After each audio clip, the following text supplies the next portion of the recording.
against the stream. It don't matter what race or creed or color. You love this land and you're my brother.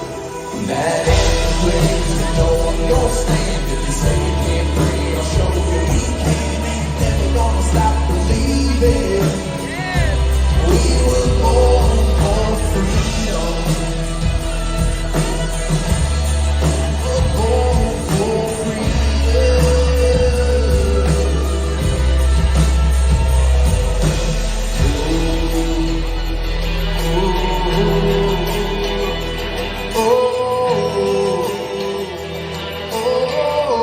We were born for freedom.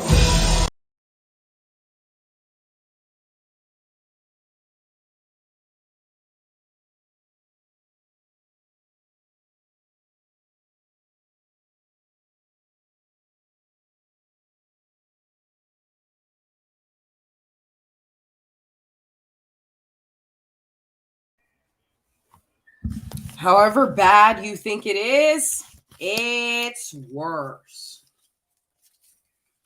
Y'all, I am about to tell you guys some things tonight that are going to blow your fucking mind. Because they blew my fucking mind. And I'm going to tell you some things that are going to hurt. And I'm going to tell you some things that are going to be painful. I'm going to tell you some things that are going to traumatize you as they continue to traumatize me. I'm going to tell you some fucked up shit. Okay. Now, I am hoping that this is not going to be a super, super long live. I hope that we can get this discussion completed in less than an hour, hour and a half. You guys know I hate doing long live streams. Ladies and gentlemen, patriots, Americans, ultra Maga empire. Let me tell you something that I just found out. It's not that I just found this out. It's that I just found this out and I never thought it would happen to me. Okay. It's not that I never thought it would happen to me. It's just that I think that I've tried to keep my content so specific and uninvolved in any kind of beefs. Like, yeah, I do red pill TMZ here and there once in a while. But other than that, like I don't talk about nobody really, you know. A situation has happened on TikTok that frankly has shown me how utterly compromised all of the patriots truly are. How utterly deceived all of the patriots truly are. This situation that's happened on TikTok, and this is another reason I haven't live streamed. If I wasn't wrapped up and entangled in this situation right now, you can come in.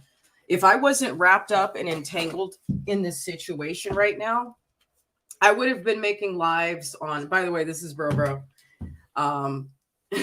If I wasn't totally embroiled in this shit for the last 7 days, I would not even be talking about this shit right now. I'd be talking about January 6th. I'd be talking about elections. I'd be talking about Convention of States. I'd be talking about CPAC. I'd be talking about action items. I'd be talking about other things. Okay. But this, ladies and gentlemen, patriots, is one of the most serious things that I have seen. Bro and I have literally, can you shut the door? Yeah. Bro and I have literally uncovered an entire terrorist group on TikTok. An entire fucking terrorist group on TikTok. I'm going to give you the timeline. I'm going to give you what we've been accused of. I'm going to give you the tactics. And then I'm going to have some individuals come in and speak about what happened. But before I say anything else, I want to say this. If anything fucking happens to me tonight, right here, right now, I am going to show all of you who the culprits are going to be. We are so deep down on their fucking list. let me rephrase. We are so high up on their fucking list right now. It is a very, it's very likely that I'm going to be doxxed. I've already been smeared. He's been smeared. Full names, addresses. This is the fucking playbook that these people have. This is what these fucking people do. I ain't worried about it, though. We ain't worried about it. We ain't worried about it. I'll give you my address if you want it. We ain't worried about it. But what I'm saying is the smear campaign that this group of fucking terrorists inflicts upon people is unfucking believable. And I'm going to show all of you the receipts tonight. Because while they have power on TikTok, they do not fucking have power anywhere else. Not on Twitter, not on YouTube, not any fucking where else. Rumble. But we are dealing with cyber hackers. We are dealing with cyber bullies. We are dealing with what we cannot yet determine is either feds or Antifa. And I will prove to you tonight that these motherfuckers are either feds or Antifa, and they are walking among us. They are rubbing shoulders among us. And here's something that I want to make very clear. As both of us being activists, okay, in one way or another, okay, as both of us being in the street, as both of us caring about election integrity, as both of us trying to fight the culture war, to have anyone misinterpret our intentions is insane. But that's what these people do. They lie. They create narratives. They falsify documents. These motherfuckers are insane. And I want to show you guys tonight how fucking insane they are. But before I say all that, let me say this. We all know who Red Pill Rage is. And you guys here on YouTube, you don't know Bro yet, but this is a 22-year Army veteran, and he's worked in the sheriff's department. So when we talk about our loyalties and where we fucking stand, there should be no question. There should be no fucking question. Okay? Look through my repertoire of over 650 videos and tell me whether there's a question or not. Anyway, I'm going to get to the comments in this section. I see that shit getting heated up. This is a very, very serious situation, and I want you all to be paying attention. We do, yeah, no, it's fine. We have uncovered something that I think everyone wants to know about. Because let me ask you this.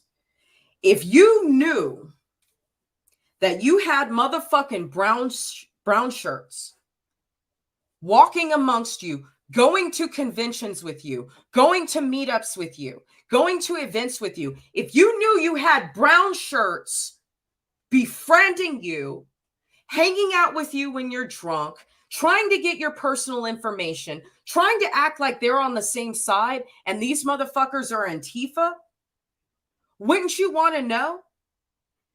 Because for me, I would want to fucking know. And that's why we don't fucking back down to the fucking mob. We don't fucking back down to the fucking woke conservative mob. And that is the title of tonight's hashtag woke conservatives. That is the title of tonight's video. And you know what, ladies and gentlemen, buckle up because it's going to be a fucking long one. The amount of testimony that we have collected in the past 7 days is ridiculous. Not only are we going to discuss that, we're going to discuss the timeline of our situation. We're going to discuss the infiltration. We're going to discuss the mob abuse and the mob terrorism that these people inflict upon others. We are going to discuss what is happening right now. And I'm going to leave it to y'all. I'm going to fucking leave it to y'all. Because like I said in the beginning of this video, if I get doxxed, if I get threatened, if anything about anything that's happened in my life gets released, I want y'all motherfuckers to know exactly who the fuck did it, because we not scared. I've been through this before. I've taken more bear spray to the face than I can fucking remember in just 2020 alone. I was out there knuckling up. He was knuckling. This is Joe Big's friend right here. Y'all don't know what time it is. Y'all don't know what time it is. So let me tell you what time it is. Let me take a deep breath. Let me get some water.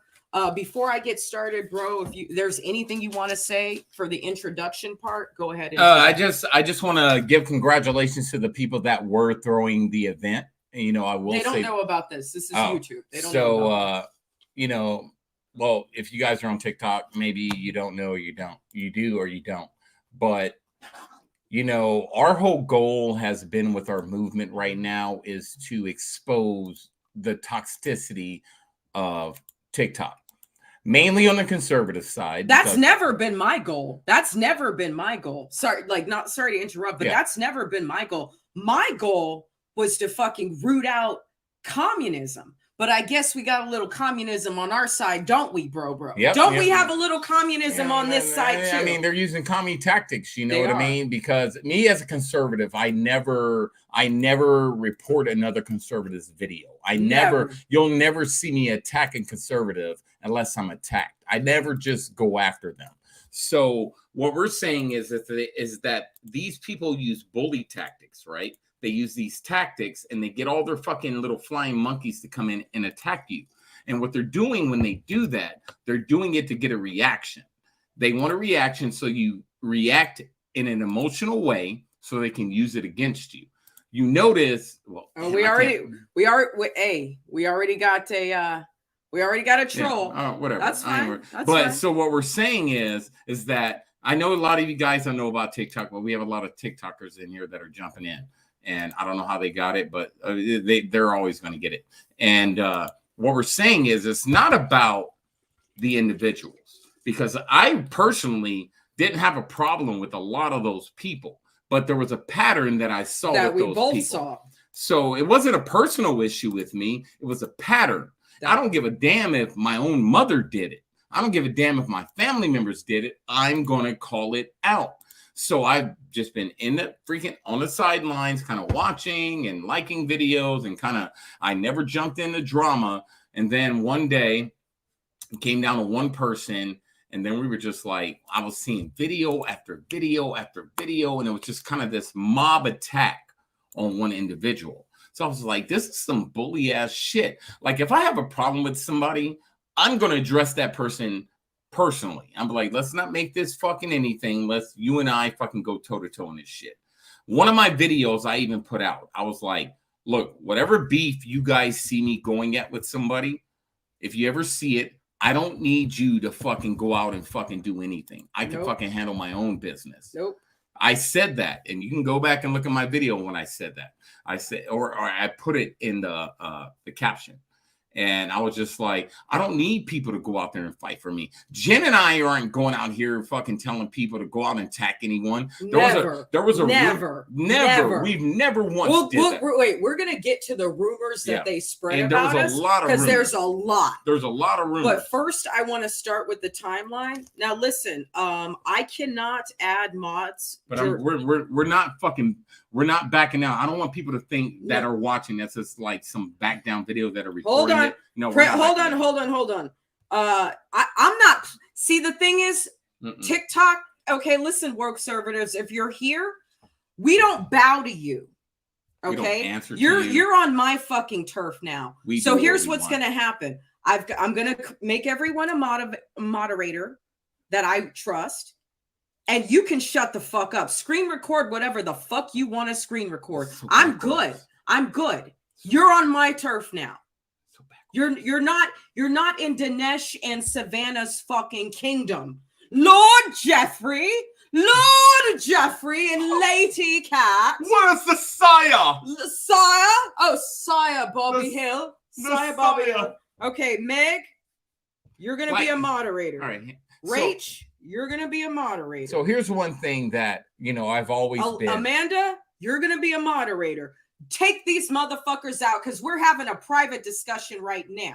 So we're having a private discussion right now for victims of Tex and Cat. Okay? You don't, sorry, you don't get to control the situation. Go ahead. And then we're going to get to the timeline. So here's one thing, you know, Tex, if you notice, and I'm not going to say this, Jen is probably going to chime in, but I've never talked bad about Tex. Never. Ever. None of us have. I've never talked bad about, I don't like Kat because I think she's like the ice queen or some shit. She's up there in the hierarchy of this woke. It's not even conservatism. It's not even woke conservative. It's woke like TikTok. I think a lot of them have jumped into that and they're looking for protection because TikTok is all they have. I don't give a fuck about TikTok. I've been doing this social media. Her and I have been doing this shit for a long time. I have multiple fucking YouTube channels. I have multiple fucking Facebook pages long before TikTok even existed. Let them watch from Facebook. Let them watch from watch where you. Oh no, you're watching from TikTok. Watch from TikTok. Watch from TikTok, please. So the biggest thing that we were trying to do, we were trying to expose the people that are always in the bullshit. Just like we said earlier, did we have anything personal against them? No, it was never personal. It was never personal. This is realism. You know what I mean? It's just like, goddamn, every time I see something, it's always the same fucking people jumping on a trend. And it's like a circle jerk of these motherfuckers. And it's like, do they just share information? Do they got a Discord or something? And then, you know, we guessed it. We're not going to say who said it. We suspected it. And we called this person out. Called it out. We called him out and he said no. And then she pulled the phone from me and she was like, so you're telling me that you don't have some type of group to where you guys attack people? He said no. Now, when it came to Tex, she was on a fucking phone call with him. I got home from work. I heard her on the phone. I came in the room. I was like, hey, did you let the dogs out? She goes, oh yeah, I let him out an hour ago. She goes, I'm on the phone with, you know, Tex. I'm like, oh, I don't have no beef with Tex, right? Exactly what I said. I have no beef with Tex. But I did ask him. I was like, you guys, your group or whoever follows you, you need to find a way. I can't control. No one can control their followers, but you can always put out a statement to where because if they follow you, they respect you. So if your followers are looking at your content or anything and you're attacking anyone, you can attack me. I don't really give a fuck. Ain't nobody got shit on me. But if your followers are looking at your content, all you got to do is put out a simple thing. Do not attack anyone. Let me handle this. Most of them are going to respect that. The ones that don't respect you are going to attack the people that they told you not to attack. I'm just saying, you know what I mean? So I want all these woke conservatives that are watching right now. It was never personal. We just looked at patterns. We looked at patterns. And so let me back it up. I'm about to give y'all the timeline because I want my ragers to know this is the timeline. Okay. I met Tex. I had been a fan of Tex for a while. Okay. I've always liked his content. I've always respected it. I always loved the way he would bring in local issues from Texas and like things that were going around things that were going on in the state. Always liked him. He helped put together the Chad Prather event that I went to in January in Longview, Texas. Okay. I live streamed some of it. I posted some of it. We discussed it. Okay. Primaries happened. Chad didn't get in. Chad didn't make the cut, whatever. Okay. Didn't really pay much attention after that. I noticed over a period of time. You know him? No. Okay. I noticed over a period of time that this same individual that was bringing such wonderful content to TikTok was also kind of getting into these beefs with people a lot. Yep. He was getting into these beefs with people a lot. And I knew he was friends with Kat. I didn't really follow Kat. I knew he was friends with her, but I wasn't a fan, so I never looked at her shit unless they duetted it together. Okay. I noticed fight after fight after fight, and they're picking fights with people that, generally speaking, are not that dramatic. They are trying to educate others. They're trying to maintain their free speech. They're trying to do what Paris Potato. She's in. How many clout coins do we get for being here? I might have to start stealing people's again. Write that shit down. Write it down. Screenshot that. Hey, Screenshot that. They thought the whiteboard was something. Wait till you see our notes. Wait till you see the notes. Wait till you see that book of pages. Wait till pages and pages. It's like pages of names and people and all types of shit. So, you know, but I'm sorry. Okay. Okay. Kat took it international with you. I would love to hear your story. And if you guys can just bear with me for another 15, 20 minutes, I'm going to try to get all of this out. Let's stay focused on what I'm talking. No, I'm good. Okay. I'm going to try to get all of this out. I'm going to talk as fast as I can, and then you guys can jump in. Okay. So listen, we're watching this, and I'm going to give you my personal timeline and how I got into this. Okay. So as you guys know, I went to that fundraiser for the I Got Your Six out in Katy, Texas. And then I went to Houston, and I went to Joel Osteen's church. And then I went to Galveston, and I took some video just walking around and looking at the architecture and you know, just checking it out, right? Going to the beach, whatever. That was when Trapped was at that fundraiser. So I was really excited to see Trapped because I had always wanted to meet Chris Taylor Brown. I had seen him on another podcast probably about over a year, almost a year and a half earlier. I'd seen him in a podcast in 2021. I really wanted to meet him. He lived in Ohio. I lived in Ohio. I was hoping, you know, maybe we could make a connection and do some work together. Never happened. Okay, fine. No problem. He's probably talking to thousands of people, you know, all the time, or his publicist is, or his assistant is, or he is. I don't fucking know. It doesn't matter. Forgot about Trapped, saw that they were on the fundraiser, went to go see the show, had a lot of fun. Everybody there was super nice. It was for also a good cause. I was super happy. I had a fucking ball that weekend. Okay. I held on to that footage for almost 2 months. And it was because I was talking about J6. I was talking about election. I was talking about CPAC. I was talking about a million other fucking things that actually do matter. And I didn't get to coming back full circle and dealing with this. Okay. So I decide to put up my footage. I made a blog about it. And in the blog, I just, you know, kind of described what I did that weekend. No big deal. That was on September 10th. Okay. September 10th. September 11th, our 26 year anniversary, 21st year anniversary memorial of the 9/11 attacks in New York. Okay. When I wake up and as soon as I look at TikTok, I'm seeing a beef between Chris Taylor Brown of Trapped and conservative Texan. And I'm thinking to myself, oh God, what could this possibly be about? So I'm looking at both sides. And I'm seeing that conservative Texan or someone else that he runs in this circle with has brought up the stupid fucking tweet from 2 years ago about the damn hot for teacher thing. Okay. That's 2 years old. That he's already gone through the fucking fire for. Water under the bridge. He's been answered for that, and he continues to answer for that.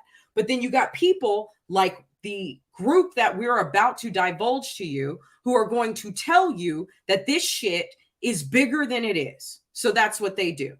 Okay. So I make my first video, and I've met conservative Texan in person. Okay. He was the one who ran the Chad Prather, or somehow assisted in putting together the Chad Prather event. I was happy to see him that day, and his girlfriend. I was super happy because I was a longtime fan. But again, you never know who the fuck you're rubbing shoulders with, and that's the point of this live. Okay. Hey, Lawrence, I'm glad you're here. We're gonna add the fucking guest. Lawrence, I haven't put up the stream link yet. Okay. Joe's a real piece of work. Something's wrong with that dude. Oh, we're gonna get to Joe. We're gonna get to Joe in a bit. Okay. So I have never, ever, ever in a year of following this guy and meeting him in person, ever fucking commented on the drama, ever fucking said anything to him that was anything other than support and likes and comments whenever I caught his content. Always thought he was a stand-up dude. Really happy for him and his fiance. Happy that I found someone in Texas that I thought could potentially be my friend, but that's not how things turned out. Okay. I made one video. We need to put that video. Hold on. I made one fucking video about the situation between him and Chris Taylor Brown. One video. And that kicked off a shitstorm that I never thought would happen. So let's go ahead with that one.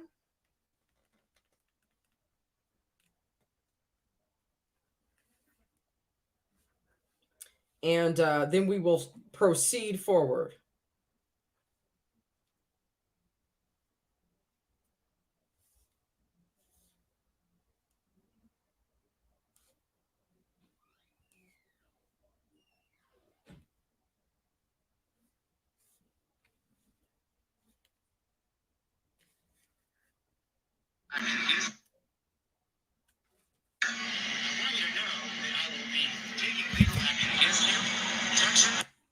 Hey, Chris, is this you? Texan, is that you with Dana? I like you both for a number of different reasons. But whatever this little bullshit ass fight is about, it needs to stop now. Jeff, I love you, brother, but what we're not gonna do is attack a group of musicians who consistently support veterans, especially today of all fucking days. We're not going to bring up Twitter tweets from 10 years ago. We're not going to accuse people of being Chesters or Chester supporters. And we're not going to try to cancel somebody who's been in the music game longer than you've been on social media. I say this with love, but if Ice-T couldn't even cancel Trap, you and Nicole Sullivan won't be able to. So here's what I want my ragers to know. If anything fucking happens to me, if anything happens to Bro, it's not gonna happen. If anything happens to us, I want y'all to know who is behind this. Okay? I want y'all to know the insane level of communist strategic warfare that has been played against the two of us for the past 7 days because of this fucking video. A respectful video. I did not cuss. All I said was that we do not have the right. Hey, stop it. We do not have the right to call anyone a pedo without proof. So if you want to magnify a imaginary situation over a tweet that was put out 2 years ago that has already been discussed, already been resolved, already been handled by multiple people, every time this individual, Chris Taylor Brown, people have attempted to cancel him, okay? You are fucking dead wrong. It's not going to work out for you. It was a friendly suggestion. It was a friendly fucking suggestion towards someone that I very, very much believed in. Okay? Now, the following day, because I had called him out, the following day I went on live stream. He came in the live stream. He attempted to defend himself, and the first words out of his mouth were, "I attacked him." I didn't attack you. I said, we're not going to call people Chesters without proof. And we're also not going to go into this fucking insanity on 9/11. It's like, let's not do this right now. Okay. And mind you, this is after me and Bro had both witnessed this motherfucker bullying people, gang stalking people, making video after video after video of of other people for months, if not at least a year. So here we go.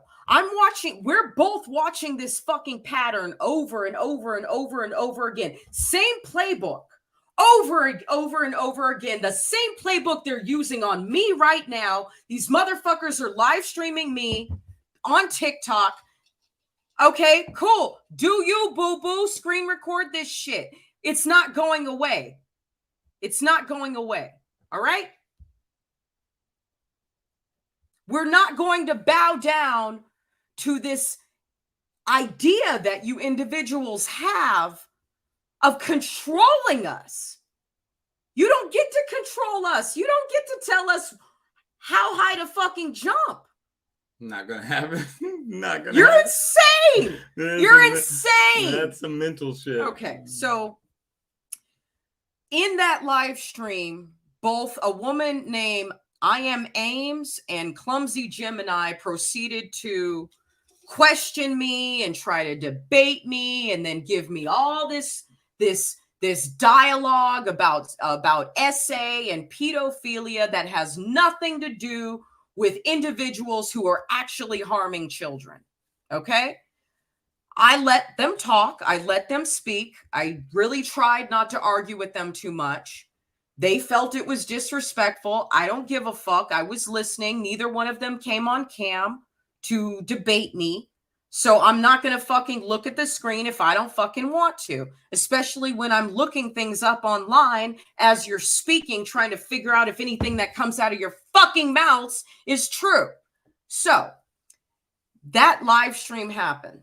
That's when we started getting shit because, of course, Tex tells his little friends, he tells his little minions that they can come, that we've now been full send and they can come from us. Or it might have been the next day. I'm not sure, but it was within that 24-hour period.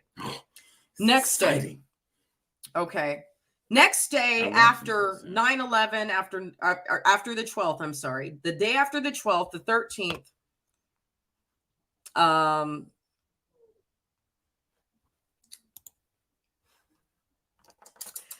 so on the 13th, that's when we started getting the videos, the gang stalk. That's when the gang stalking began. That's when we started getting the videos saying that they call them P3DO supporters, that we support grooming or we support SA or non-consensual minor stuff, like all kinds of shit, right? Dumb shit that is so opposite of who we are. That's when the first narrative started. So we got the pedo supporter rumor that happened on the 13th. So we were not really feeling that. And so we decided to do a live stream on TikTok was it TikTok or Instagram? It was TikTok. It was TikTok. It was TikTok to discuss this pattern of behavior that we had seen coming from these same two individuals and about 25 to 30 other individuals that seem to be associated with them. Okay. Now, we were listening to as we were talking about the experience that we were already having between the 11th and the 13th, 48 hours. Yep. 48 hours of fucking gang stalking and terrible comments and harassment that we both experienced. So we decided to go talk about it. We were just trying to figure it out. Okay. So we're live streaming about what happened to us. So people start coming in our live stream. And victims of these individuals start coming forward. There were a number of them, a lot of people in the comments and a lot of people in the boxes. Okay. I'm taking so many notes at this point, trying to figure out what the hell is going on with this gang stalking, that I said, you know what? Fuck it. I was running out of fucking pages in my first notebook. Okay. I grabbed what was closest to us. He had a whiteboard in his garage. He gave it to me, and I was just going to use it to write notes and dates and calendar shit on. Okay. He gives it to me, and I was like, you know what? Let me grab that whiteboard, because I'm writing so many fucking names down that I can't keep up with what's going on. I need to write bigger, because I write very small. I need to fucking write bigger. And that's what kicked off Whiteboard Gate. So Whiteboard Gate is a very calculated and very intricate series of harassment, manipulation, and gang stalking techniques that has been inflicted upon Bro and I since the 14th of this month. Okay. It has, I am just like trying to keep up with the fucking rumors, trying to keep up with the individuals involved, trying to keep up with the go-betweens, trying to keep up with all the fucking double agents, trying to keep up with all the flying fucking monkeys. Oh, call me racist now, bitch. We're gonna do what I fucking tell me to do. And I was like, we were just sitting here. And the thing with her and I, we discussed it. We're like, we're not gonna really reply. We're not gonna reply to anything. We're gonna let them expose themselves, and they're just gonna show everybody exactly what they're capable of. Didn't affect me at all. I was just sitting here. I was just, every time I saw a tag, I just swipe, delete. Because what they're looking for, a lot of these people, they were looking for an emotional reaction. So they wanted to say something, and you know, they were looking for a reaction. So I wouldn't even look at it, because I know me, I would fucking go to fuck off, because with me, if you're talking about me, no one's safe. You know, I will clown you upside your mama's house, your granny's house, your daddy's house. I don't care. So I was telling myself, I was like, I'm not even going to reply. I'm not going to look at it, because I know how I am. I know how I am. The reason we weren't looking at the content that they were creating, and they have created hundreds. And we have them all. Hundreds of videos. We have them all. Hundreds of videos about me. Hundreds of videos about him. Hashtags. Okay, we're going to get to what happened. We're going to get to the next part of what happened, which was a clip was taken from the live stream of Whiteboard Gate. Oh, yeah, that one. A clip was taken. Oh, get the whiteboard, actually. Oh, hold on. I'll be right back. A clip was taken of the notes that we put together. Talk about that. That's fine. A clip was taken of the notes that we put together. This is the whiteboard. This is the infamous fucking whiteboard. A clip was taken, and my voice was mocked. Our appearance was mocked. We were called furries. We were called pedo groomers. We were called psychos. We were called cyberbullies. We were called so many things just that fucking first 24 hours, okay? An individual that was named on this list, DJ Bunny, DJC Bunny, whatever the fuck your name is. Okay, I'm sorry. Hey, turn on the captions. Turn on the captions for YouTube if if they're available to you. If they're available to you, DJC Bunny. She was one of the first that came against us. And again, the way these people work is they bob and they weave. They duck and they weave.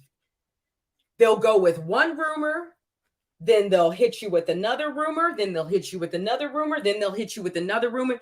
These motherfuckers have blitzkrieged us with rumors. They have blitzkrieged us with false narratives. They are trying everything they can do to discredit us, and they did it within 30 minutes of us ending that first fucking live stream. And then yet, these are the people who are not the bullies. These are the people who do not dox people. These are the people who do not harass people. Oh, I'm defending my friend. I'm defending my friend. That's the excuse they always have. Oh, we're holding people accountable. We're holding people accountable. That's the other fucking gaslight that they always have. Oh, we care about children. We care about children. Another gaslight, another control manipulation that they have. Okay, so this happened. Like I said, this happened. The rumor started that we were like plotting against them. We don't know who these people are. Okay, I knew who C Bunny was because she had attacked someone else months ago. Hold on one second. She had attacked someone else months ago, someone I know personally, for supposedly making fun of her for being deaf. I knew who Clumsy Gemini was because she rolls in the fucking Professor Core crew. And other than that, I don't know who any of these fucking people are. None of them. All we did was try to understand what was going on with this pattern that we both started seeing and that we knew we were going to see when we spoke up against these individuals. Okay. So because of DJ C Bunny, she or someone had told her that we were making fun of her for being deaf. Nobody made fun of her for being deaf. I just didn't know who she was. And the only recollection that I had possibly of her was that she, with her little fucking woke self, decided to start some shit with somebody else on TikTok about the same, or should I say a similar situation. Someone said she was deaf, or someone made fun of deaf people, or some bullshit that she fucking made up in her head, or that her friends told to her, because even her friends don't fucking make videos with captions. Take that to the bank. Okay. Also, ahead, let me say something about DJ. DJ and I, when you guys all some of you probably don't remember, but there was this big lip sync battle going on TikTok. So DJ C Bunny, I duetted one of her videos, and she was like, my boy. And I duetted her, and all of a sudden I became the enemy. I've never said nothing bad about DJ. Not once, ever. Ever. She can't say I did. If I did, show me a video of anybody on that list, on this list, that I have freaking personally attacked. None of them can say anything. That's the problem. We're not personally attacking anyone, but she got all up in her feels about because calling deaf people or whatever. But I've seen a video of her talking about, hey, you know, if you're going to post a video about me, you make sure you have captions on because I'm deaf. I've seen that. And maybe I'm wrong, but I'm pretty sure she said that. So it's okay for you to say it about yourself, but because someone else says it about you, now we're fucking making fun of people with disabilities? Are you fucking kidding me? She's admitted in her own videos, and this is where they split hairs. This is another manipulation tactic. They split hairs. They try to have those I gotcha moments where you're just being so insensitive to the bullying that they've experienced their whole lives. That's not, I'm sorry, I can't help with that. I wasn't there for that. Deaf is a descriptor. Yep. Deaf is not an attack. Just like if I say, okay, the individual in a wheelchair, or the individual with the curly hair, or the tall individual, or the short individual. It's a descriptor. Get the fuck over it. Nobody fucking cares. Without any legs. Do you know that guy? Oh, the one guy with the one leg. We say that all the time in the veteran community. No one ever trips over that shit. They're like, yeah, that one guy with the one leg. No one ever says, oh, you're making fun of my disability. That was insane to me. I was just like, what? But hey, listen, Paris, ain't nobody bullying nobody, but I have the right to speak about the experience that we both have had for the past 7 days. And again, we're not playing games with Antifa here, or feds, or whatever the fuck you are. We're not playing games. Okay? You're not going to be able to manipulate us and scream at us within the confines of your fucking home turf. You don't get to do that. You don't get to demand anything of us. You don't get to demand our attention, our responses, or anything. Nope. We don't operate that way. You're dealing with fucking fighters here. You're not dealing with fucking pussies. And I'm not saying that anyone who's been a victim of the TK crew is a pussy. I'm just saying for most people, they are not going to be able to handle this emotionally, spiritually, or intellectually.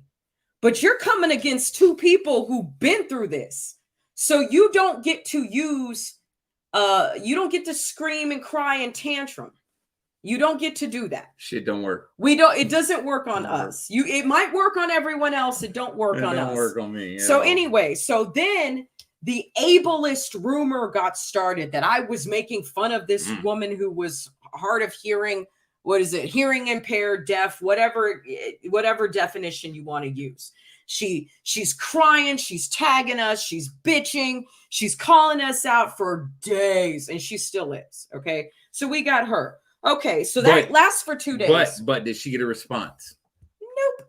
No. We don't buy into lies. We don't play. We don't play that. Game. No. We don't play. We don't play your fucking we're not playing liberal your game. Tactics. No. We don't play your fucking lefty Democrat scare tactics. We don't play that.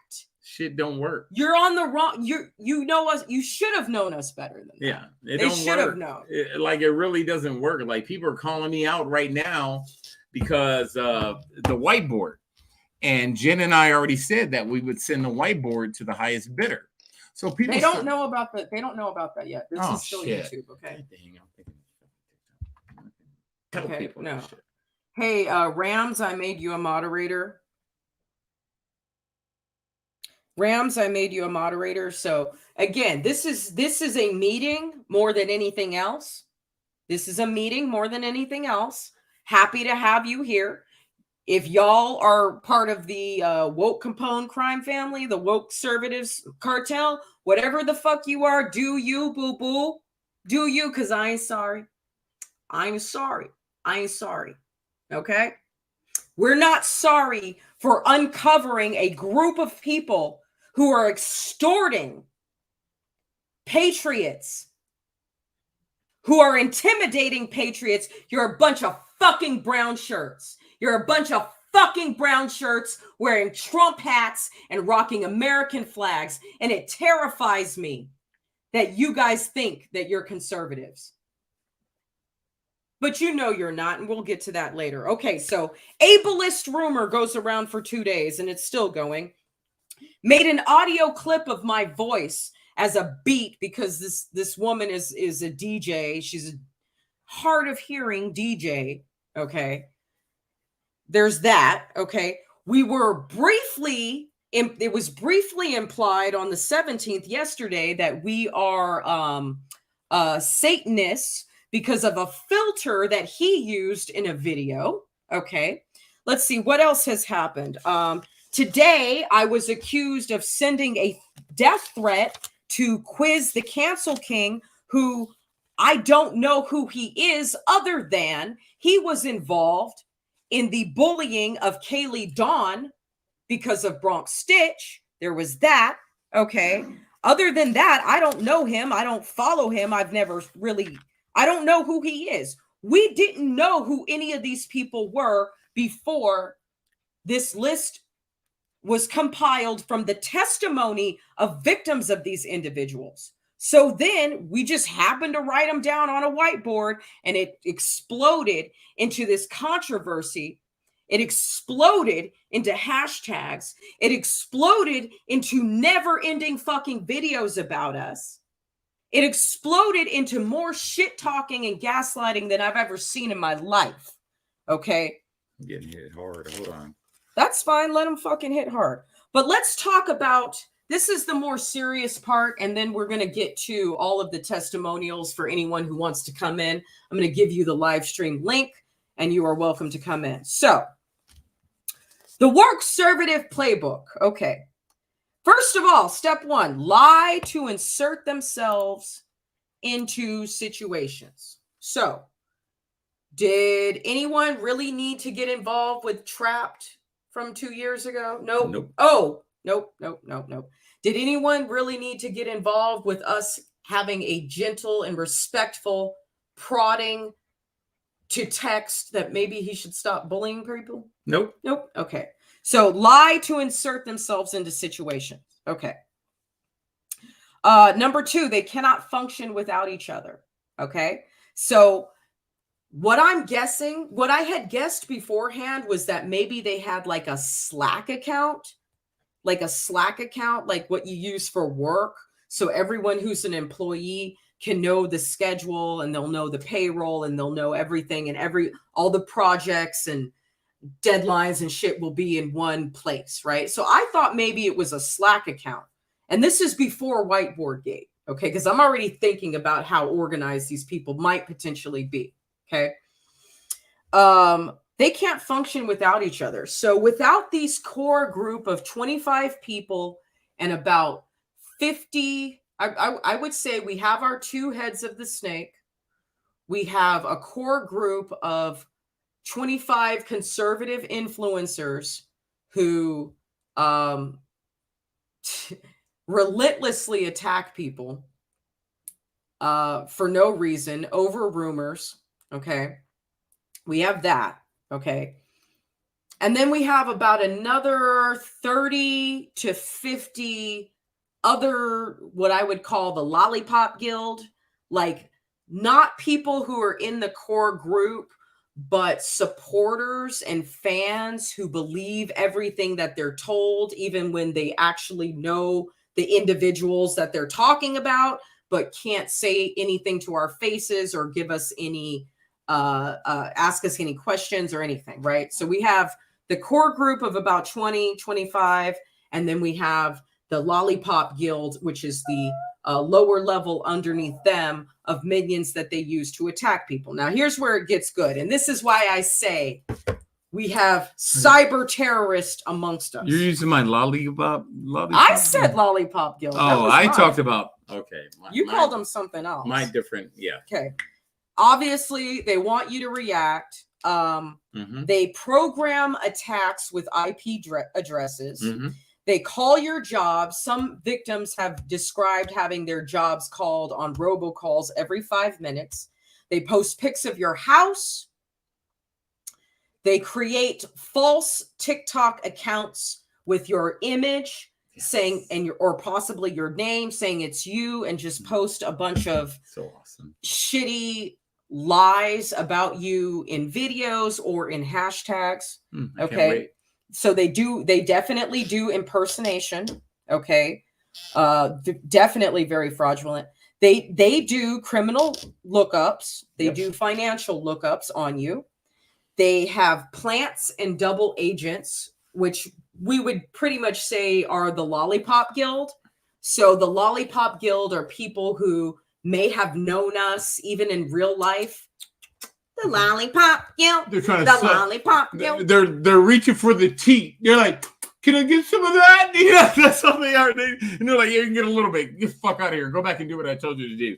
And then they come back looking for more, and they're starving. They're starving for it. So you have the Lollipop Guild, and they are the ones who may not necessarily make videos about you, but they'll consistently put comments on these core people's videos as they talk shit about you and lie about you and accuse you of crazy shit. Okay? And they'll jump right on it like, that is so true, without even knowing anything. They know nothing. So check this out. Okay.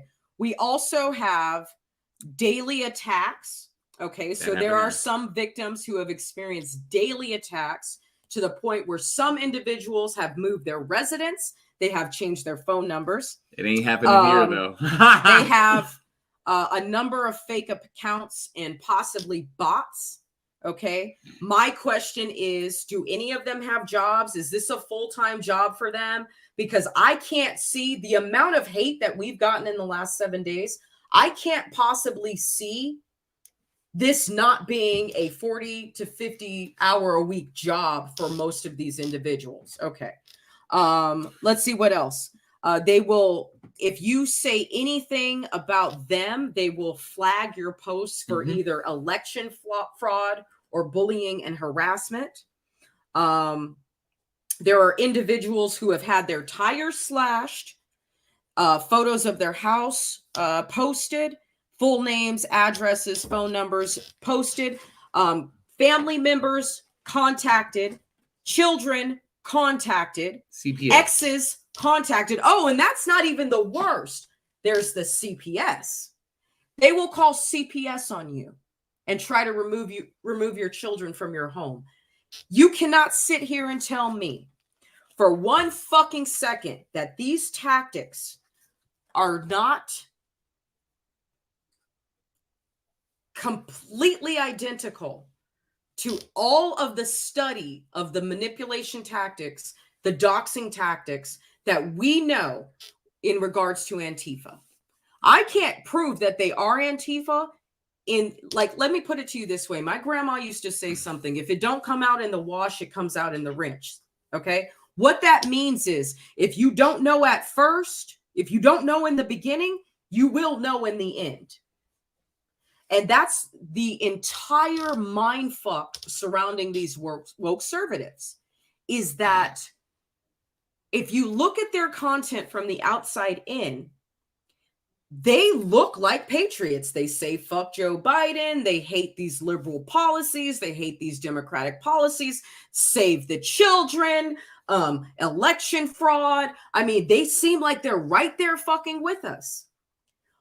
But if you dare cross them, if you dare to say anything in opposition or even question what they do online, this is what happens. You know what other party did that though?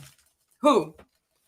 What other party used those tactics? There was a guy with a weird mustache. A weird mustache? Yeah, a little mustache here. The opposition, he used to go out and fucking destroy them before the internet. If you was against them, he used to go out and hunt them down and do what? Ruin them. Did he use their family members? Yes. Yeah, he did. Did he use their jobs to do that? Yep, he did. He did?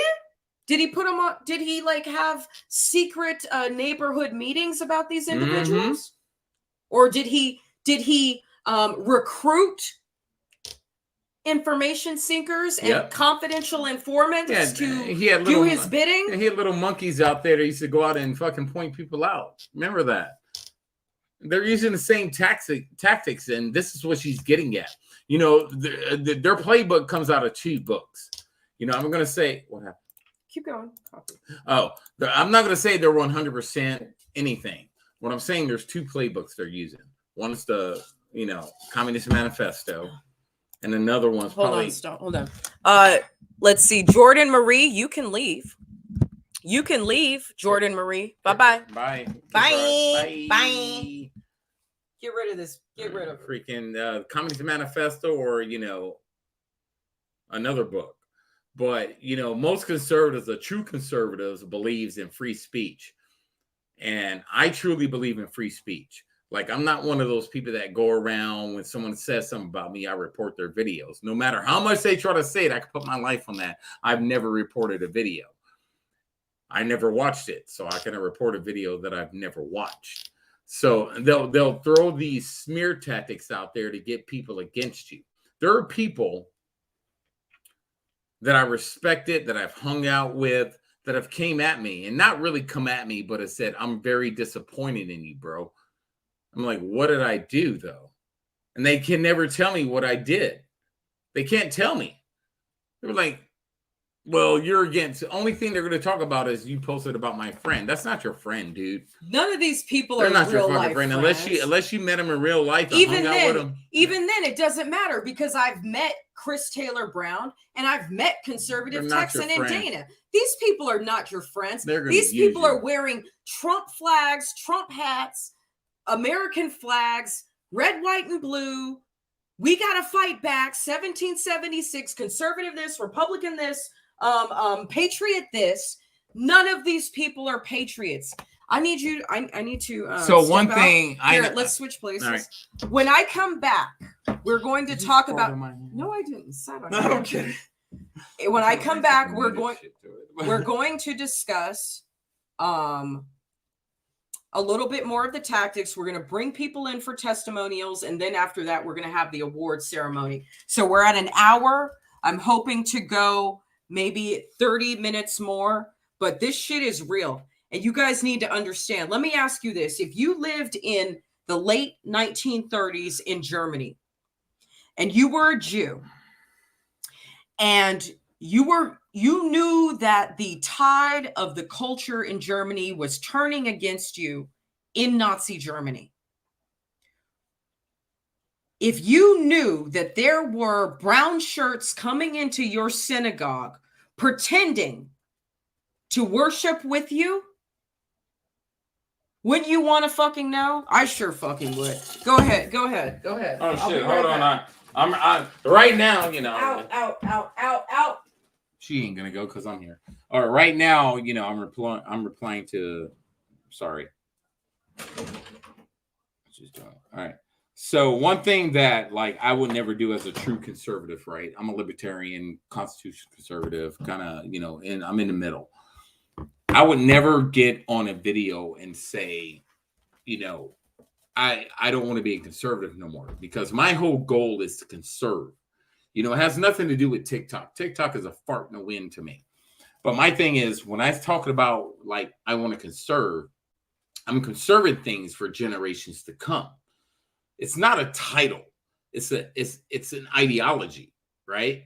They can get rid of the title conservative. I would still consider myself conservative. I want to conserve how America is. So when you get on a video and say, I don't really think I'm a conservative anymore, I don't want to be a part of the conservative party, and you're walking around in a Make Texas Great hat again because you hate Donald Trump, and I'm not saying anyone has to support Donald Trump, but you do videos about, you know, the MAGA and all this stuff, and then you use that to get followers. You know, I'm a MAGA supporter. You'll rarely see me talking about MAGA on my videos. Rare. It's very rare. Maybe a couple videos where I talk about MAGA. But at the end of the day, I don't consider Trump a conservative. I consider him more of a libertarian, you know, Republican or Democrat. Me, I'm a true conservative. I don't need a party to tell me what I stand for. I believe in my country, and I want to conserve what our country is about. I don't want to freaking make changes to anything outside the Constitution. Now, there could be social changes, there could be local changes and everything like that. I'm not saying that. What I'm saying, when it comes to the Constitution, this is what conservatism is about. We are trying to conserve the Constitution. Then when you tell me you don't want to be a conservative no more, that just means to tell me that that's telling me that you don't care about the Constitution. Because that's what conservatism is about. You fucking idiot. You know? Conservatism isn't a party. It's an ideology, you fucking idiot. We believe in the Constitution, and that's it. True conservative. Fake conservatives. Mark my words. Is that you miss it? If the boots fit, lace them up. I want. So, yeah. So, just when these people get on there and they start doing their clapbacks, you got to really think about, and we don't care. Like, I really don't give a shit. Like, nothing's going to change in my life. There was a video put out. Can I talk about that? There were dozens. No, about the chick that says something about background checks. Yeah. So we saw a video and everyone's sharing it. And this is the thing, man. We have people too, and we're not telling people to attack people. We don't ever do that. But we do have people that are down with what we're talking about, and they're sharing videos with us. I don't know what this video is about, and that's what usually most of them say. I don't know what this video is about. They never tag us. They don't really tag us. They just kind of Sometimes send it, they do, you know. but And most of the time they don't. this chick was like, we're looking for... Oh, we're going to show that video. Yeah, I'm going to show you the recruitment so tactics she's going to show you the recruitment tactics that they use. And she was like, we're looking for people with top or security clearances. No, to give security clearances. Yeah, with the basically they're talking about creating a security team to basically, you know, check information on people on TikTok because they disagree. So now the question is, why would you put that out on Facebook? Okay. Like, why would you put that out there? 40 ways. All right. You finish your thought, and then I'm going to come back in with All right, this. so why would you put that out there on Facebook? So what you're doing is, especially when you mention whiteboard in your video. So we were like, why did she mention whiteboard if this is a recruiting video? We know what the whiteboard thing is. So she put it out there like that. And we were like, okay. So, you know, we took whatever, we saved the video and we wrote everything down. And we're like, okay. So I started fucking doing my thing with my fraternity and everything. And I was just like, hey, whatever. And it's just like, it's almost like these people are trying to scare us. Look, it's blackmail. Let me tell you what this is. This is blackmail. This is patriot blackmail. They want and if us you believe in 1776, we have so many fights. Yes, we have Save the Children. Yes, we have election fraud. Yes, we have the culture war. But when I tell you there are individuals on this app infiltrating the MAGA movement, the patriot movement, whatever you want to call it, they are coming in, befriending us, meeting us in real life at meetups, getting our phone numbers, gaining information about you, gaining fucking information about you just so they can use it against you later. This is a fucking criminal operation. And we mean every fucking word of that. Screenshot this, bitches. We mean every word of that we've said. And you guys are criminals. You are extortionists. You extort people for silence. Yep. You don't extort people for money, but you extort people for their silence. And you got the wrong ones. Yeah, the thing you got the wrong ones. Work, man. It's not going to work with us. It's not going to work. Like, you guys can do whatever you want.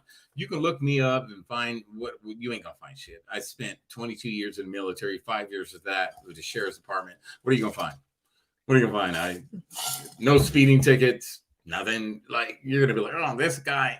So here's what they're going to do. They're going to do what like certain creators do. They create fake fucking mugshots, right? They do. Oh, that's not, we didn't even get to that. Man, oh, talk about that. There's they create fake text messages and call them receipts. Yeah. I already learned Hell's Bells. I learned from you how it was done. I know how to do it. I learned from you, Hell's Bells, how it was done. Okay. They create fake text messages. They create fake criminal records where, like, let's say you have a very generic name like Michael Harris. Okay. Very generic name. Hold on. So they'll find another Michael Harris with a criminal record and say it was you. This is what they do over and over and over again. Yep. And we, in our understanding of victims that have come forward, we're at like over 50 at this point. It was 44 or 46 on Tuesday or whatever it was. And now we're at over 50, including ourselves. Okay, so let me talk about this document. It's called 40 Ways to Fight Fascists. You can find this document at SpencerSunshine.com. Spencer Sunshine is a fucking Antifa head. Who's that? I don't care. I don't know who that is. Number 45. I'm busy. Okay. Spencer Sunshine is a fucking Antifa leader. He put out this document in 2020. Let me just read. I'm going to read a few excerpts and you tell me what's going on here. Inside are 40 completely legal tactics, many of which are accessible to people from different backgrounds, skill sets, and identities that can be used to counter and contain white nationalists, fascists, and far-right organizing in your community. Okay. All right. I know. Just guys, give me like 5 more minutes. Okay. First of all, let's talk about reporting videos. This sounds familiar. Remove and replace the far right propaganda. Don't let the far right have any ground. They often put up flyers and stickers or near colleges' campuses, residential neighborhoods, and religious congregations and music venues. Always be on the lookout for far right propaganda. Immediately remove it, ideally replacing it with your own messaging. This lets the far right know the community will not look the other way while communicating to targeted groups that allies have their backs. Kind of sounds like that's what's happening on TikTok in terms of reporting videos. But here's number 3. Keep an eye on the local far right. Once you've identified your local far right groups, i.e. the fucking meetups that we have, you'll want to keep track of what they're up to. Gathering information is critical.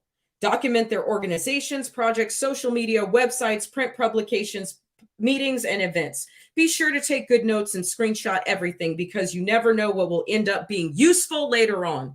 The far right tends to organize under the radar, so this will require a good bit of sleuthing. Hold on, there's more. I'm not done. Okay. Expose fascists at home and work. After identifying far-right activists, especially organizers and members with violent histories, find out where they work and live. Call their boss and pressure them to fire the fascist in their midst. Notify their neighbors with flyers, letters, and door-knocking campaigns. Ask local businesses to refuse to serve them. You can also hold home demonstrations, a tactic that was used against Nazi war criminals living in the United States. Okay. Let's see. Deplatform fascism online. Whoa. Deplatform fascism online. Political movements need financial platforms such as Stripe, Venmo, and PayPal to take donations, as well as social media platforms to keep a fan base. Depriving them of these significantly hinders their ability to spread their message and recruit. Just as with physical spaces, online platforms have no obligation to accept the far right as clients, and they can be pressured to do the same thing. And there's one last part that I want to read. That's number 13. Drive wedges between individuals and groups. When you see the far right trying to work with the mainstream conservative groups, reach out to them with your concerns. If you offer them concrete evidence, which is falsified evidence that they create, most normal conservatives will disavow those on the far right who express clearly bigoted views or engage in violence. And if they don't, use social media and the press to draw attention to their collaboration. Now, you see, here's the thing. Offer them concrete evidence, which is falsified evidence. Most normal conservatives will disavow those on the far right. So those are the lollipop guilds. Yeah, those are the lower groups that support these motherfuckers. Now, I want to let people into the chat. Let's switch places. So say what I put on a, sorry. Go ahead. I put on a, I pointed to a comment right there. That's why I was like, I looked at you like. Which one? Be with periods. You looked local laws up for both of them, Sarah. You cannot hold an online auction without a license. Oh. Ooh. Well, we'll see. We'll see. Okay. Now I'm going to go ahead, and if you want to say anything else, go ahead and say it. No. I'm going to open it up. I'm here for Paris. I'm here. She got to say. We got lots of people who got something to say about these individuals on the whiteboard gate. Now, we will say that we are sending the whiteboard to the winner. You know, we want everyone we are going to send the whiteboard to the winner for sure. She did what she had to do. They don't know about the fundraiser. I'm not even going to talk about the fundraiser right now. There are other people in here. I don't even want to talk about the fundraiser. We might have to do a part 2 for that. Yeah. But we'll get to the fundraiser real fucking soon. Another manipulation tactic. More damage control after being called out for being fucking terrorists that they are. Come on down. Wait, it's me? Am I the first one? Muted. Howdy, howdy. You're muted. I am on. Let's see. How about now? You're muted.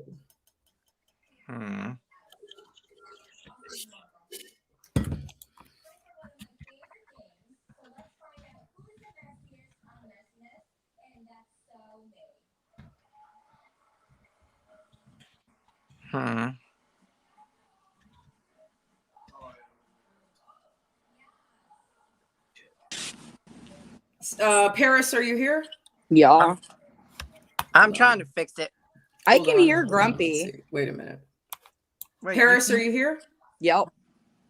Oh, hold on. Something's going on. Okay, so you can hear me. The sound. Yeah, Give me 1 second. Grumpy. There you are. Sorry about that. I'm here. Okay. So I want to clarify something real quick because everybody's throwing a temper tantrum in the comments. What Tex did tonight by reading that book on live without authorization from the person who owns the copyright is illegal, and it's copyright infringement. You cannot hold an auction without getting a license in both of the places Tex and Kat live in online. That is fucking violating a law for the auctions license. And there's a potential that there was a trademark law broken tonight because apparently they made an ornament of a clout coin, and I'm pretty sure Merch trademarked the clout coin. Oh! So there were at least 3 laws broken, and Tex broke 2 by himself. I believe it. I like the double standard they have. Like I said in the comments section, I find it funny how the same people who went and harassed and doxed people are complaining about being harassed and doxed. Nobody's doxing them. No one's harassing them. They just have such a history of this fucking behavior that people are coming forward. What I was referring to was Texan's video about people coming for his girlfriend's job and people coming and finding out the address that he's moving to and finding out the address he's moving from. No, what's funny is that they literally they shared and duetted and reposted the video Don Nash made about me. A video, I might add, is a how-to call in my work and get me fired. A video in which he put my address out there. Well, But we're bullies. They were literally cheerleaders. That Amber Dawn Powell and all those other DJ Bunny and Gemini and Kat and Texan, they were literally jumping down, getting this high and euphoria from me and others being doxxed, having our addresses put out there, having people call into our work, and now they're crying when somebody does it to them. No, baby, turnabout is fair play. But the thing is nobody has ever even doxed them. No. Oh no, because it's all public information. Well, so wait a minute, but here's the thing. Like last week, Zach posted a video. All it was a screenshot of a house on Zillow with an address. Didn't say anything, didn't say whose house it was, nothing. Kat automatically makes a video screaming that Zach doxed Jeff and Dana. No, you just doxed your best friend because Zach never told anybody who lived there, but you did. Okay, one second. Can you grab that? Oh, but you did. Here's a question that is the other one that fell on the floor. Here's a question that comes to mind. Is it possible that these individuals report their own accounts, say that they've been banned when perhaps they haven't, and are doxing themselves to try to get sympathy? Is it possible? Yes, it's very possible, and it's been done. And it's been done. Okay, thank you. That's all. I mean, how many? Who said that? How many? It was Grumpy. I own what I said. I know that I know that it has been done. How many accounts has Kat had where she's like, oh, my account's gonna go down, and it's literally like the next video her account's down? Or she'll say something about like fucking, here's a really good example of it. And I it's interesting that this gets brought up, the reporting of accounts. So last year when the whole beef between like Jess and Kat and everybody was going on, the Kat had started this huge issue on TikTok that conservatives were reporting other conservatives, and she pointed a finger at a group of people. TJ, Jess, I think Grumpy, you were part of that group, so on and so forth. It's interesting that like nobody in that group is like friends anymore, but conservative accounts are still getting mass reported regularly. So I think it's one of those like the cheater pointing at the other person saying you're cheating on me, but really they're the one doing it. And see, Paris, I really think so. You remember the Amazing Minions, Paris? Yes. All I know is Minions. Tonight my phone blew up in messages because of me being on this live, and supposedly I support pedos and murderers and doxers, and that I'm being used, and I can't think for myself. I said, this has nothing to do with Trap. This has nothing to do with Brian Carlson or Misfit. I'm speaking for myself, and I'm supporting friends that were in that live. that have been doxxed and harassed, because I have. And I'm tired of keeping quiet, because count after count, Cat fucking uses accounts just to dox, harass, and intimidate people. And yet we say it's okay. They're our friends, but yet we say in the conservative party that kids are off limits, that mental health is off limits, that physical health is off limits, but yet they attack people on these very fucking things. And you know what? To come from somebody who calls themselves my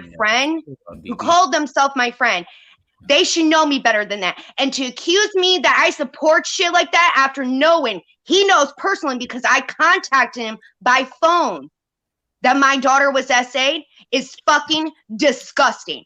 I am a free thinker. I'm not a follower. That's why I stopped following these fucking people when I saw their behavior. I don't fucking follow. I can think for my fucking self. Get it, girl.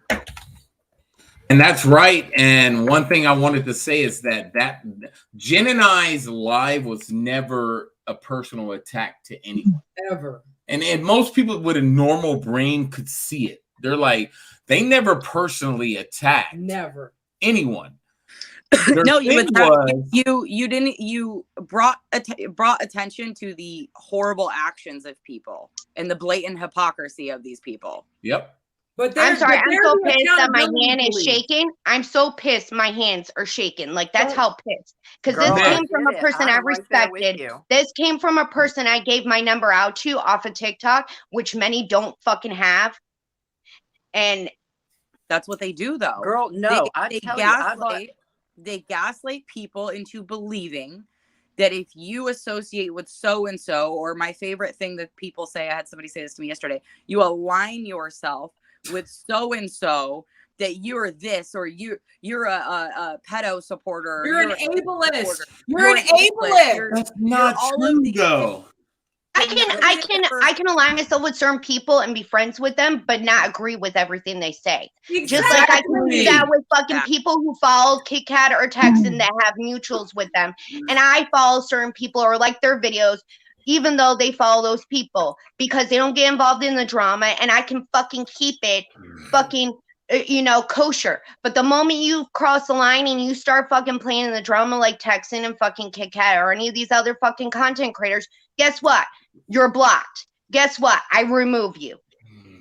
I act like a fucking adult. And when I make a mistake, I am willing to fucking fess up to it. The video's not up anymore because that account is gone. But I fessed up to making certain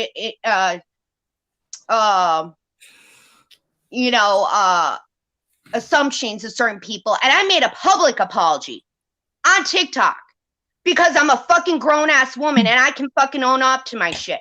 But you know what? And I know it's internet and everything, but what I put out there, other than every nitty bitty about my personal life, it is 100% me. It is 100% my thoughts. It's 100% my morals, what I fucking believe in, what I stand on. I don't fucking play this bullshit for clout or, do these fruity ass fucking dances or this fucking beef back and forth.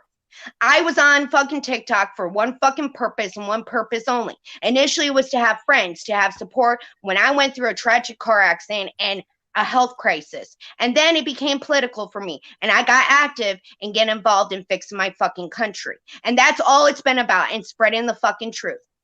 That's it. Okay. Meg, I know you're itching to say something. Okay, so Meg, I want you to talk. Meg is itching. Bro is gonna talk, and then I'm gonna talk, and I'm going to repost the link to anyone who wants to jump in. Someone named Miss Blue is offended that I don't know who the fuck you are, but apparently I called you a lollipop guild. I didn't say kid, I said lollipop guild. Okay. Well, hey, listen. Those were grown men. Are you being discriminatory against little people? Are you being discriminatory against little people? I said lollipop guild, not lollipop killed. Red pill. So welcome, and give me 1 second. Meg is gonna talk, Bro's gonna talk, and then you can come in, Miss Blue Whiplash. Go ahead, Meg. Don't eat her up, please. Everyone, please mute your mics. Please mute your mics. Don't do it. Don't do it. I Well, just wanted to say real quick that, like, if the shoe fits, wear it. yeah. Yeah. I mean, you muted yourself. Meg, please go ahead. Thank you. Go ahead. All right. So I have been watching Kat since I got on the app, probably about 1.5 years now. And I have seen the drama with Jess, the drama with Paris, the drama with Grumpy, but it got so out of hand when it became about Misfit. Yes. It became unbelievably obsessive and disgusting. I mean, she has done some disgusting things to many, many people, but Misfit, it was so public, and they still watch her and think that she's the nicest person ever. And it's mind-boggling to me, because this is exactly what I don't want to see on TikTok. I don't want to see fake people. I don't want to see people who I can't trust. I don't want to see people who are just going to do whatever or say whatever to get what they want.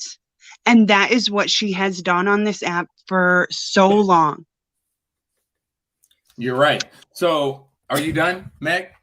Yeah, go ahead. Okay, All right. So there's a couple points before I go to this point. So there's a couple points. So Jen and I, if you notice, like when we were talking about, can anyone agree or disagree? Has Jen and I ever asked for money? No. No. We never asked for anyone to give us anything. What do we say? We're going to give our own, right? We already said we're going to give our own.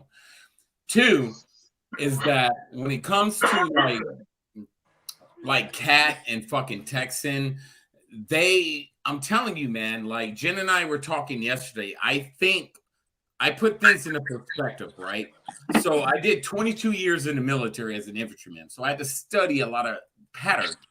That's what we have to do. We study patterns of anyone.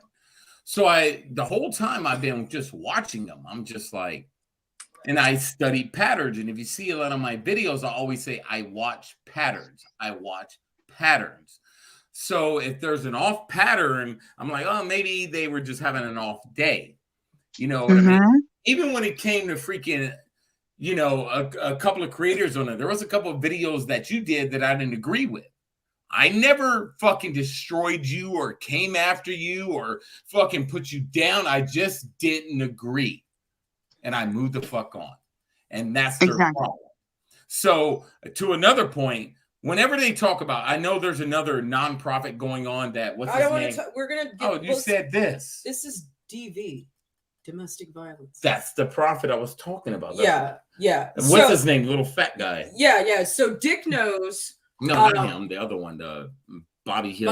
Yeah, Bobby Hill. Bobby. Yeah. I said propane and propane accessories. All right, so her and I were watching. I saw Bobby Hill's video, and everything. You can't hide shit online, right?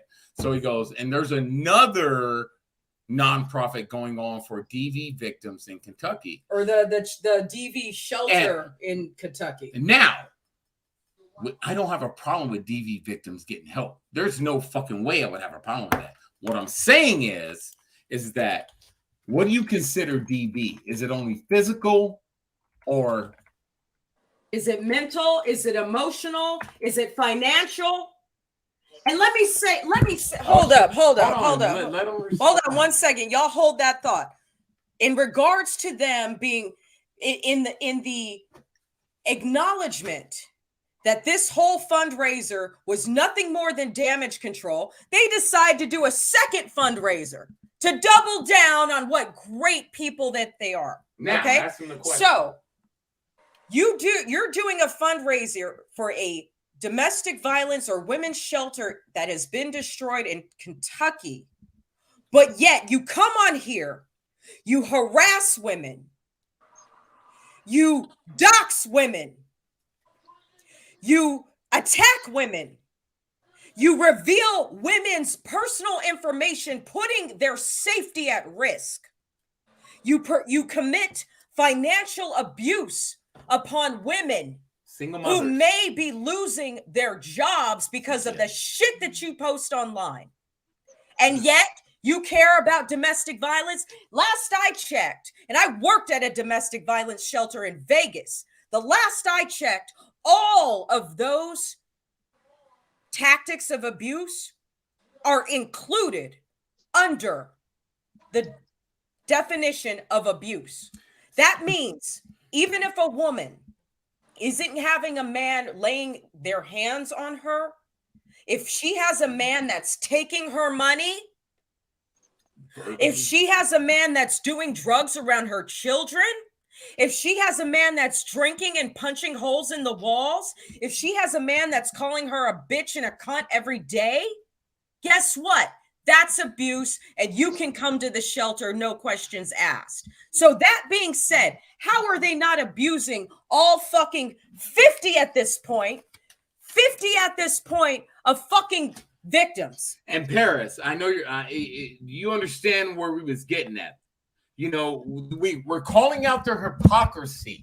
Now you're down with domestic violence, but you've been causing domestic violence in people's lives. And I'm not going to only say that domestic violence is man and woman. It could be man and man. That's still domestic. So you're ruining someone's life. You're calling CPS on them. You're calling their jobs. That is domestic violence. It's domestic fucking terrorism is what it is. So when it's not founded. it's part of all of those tactics are part of the power and control wheel.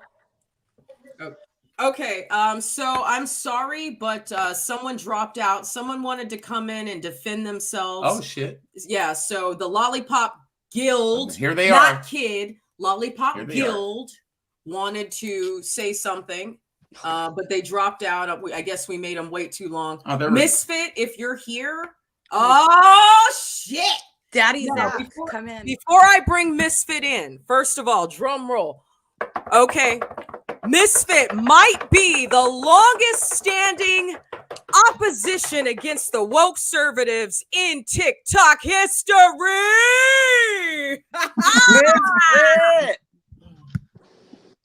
Hey, heavy weighs the head that wears the crown. Lord Jeffrey and Lady Catherine, Lord Jeffrey, we all bow to Lord Jeffrey, Lord Jeffrey and Lady Catherine. Hey, now listen. Now look, like I'm gonna let you know, Misfit. I'm gonna let you talk. But here's the thing, like we're not done, dude. Like they what I did. Okay, they got their thing, you know, and we're standing by what we said we was gonna do. We're sending the freaking board.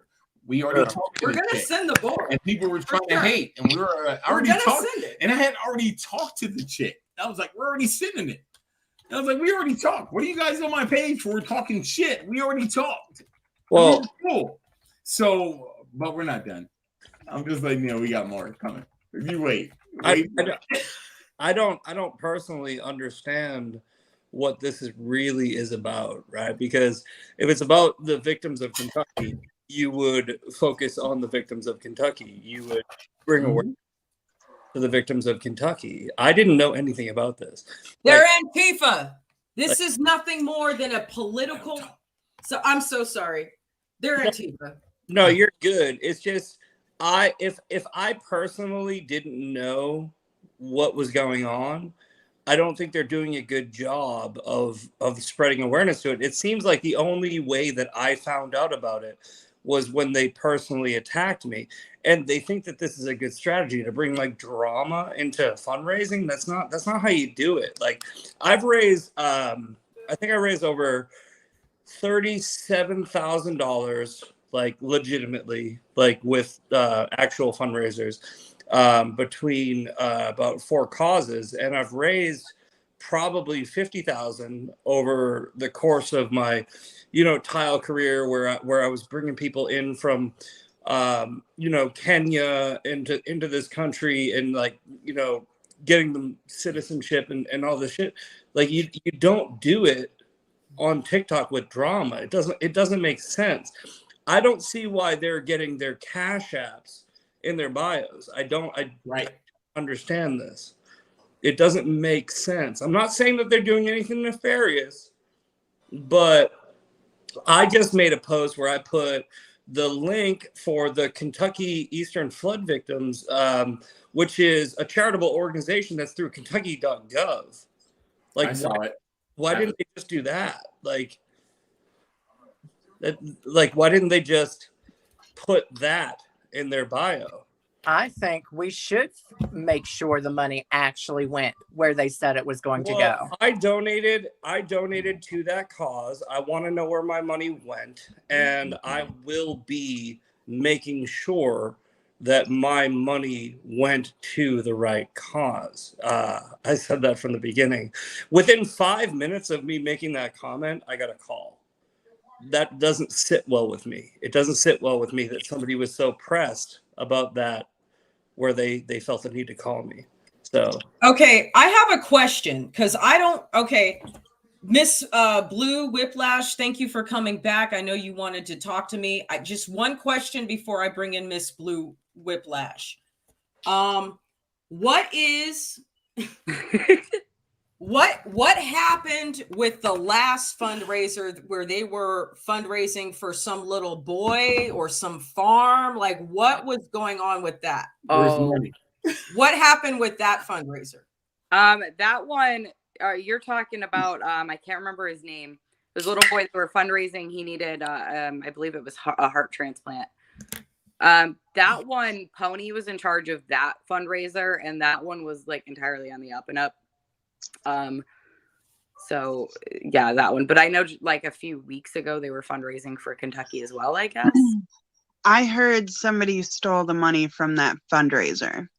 There was a guy named Jared King, who had money sent to him by people for that fundraiser for the little boy, and he never returned the money over to the mother of the little boy. So Okay. that was the guy named Jared King. That's a separate issue. So this is what, hold on, let me interrupt. This is what happens when you give people to give to other people.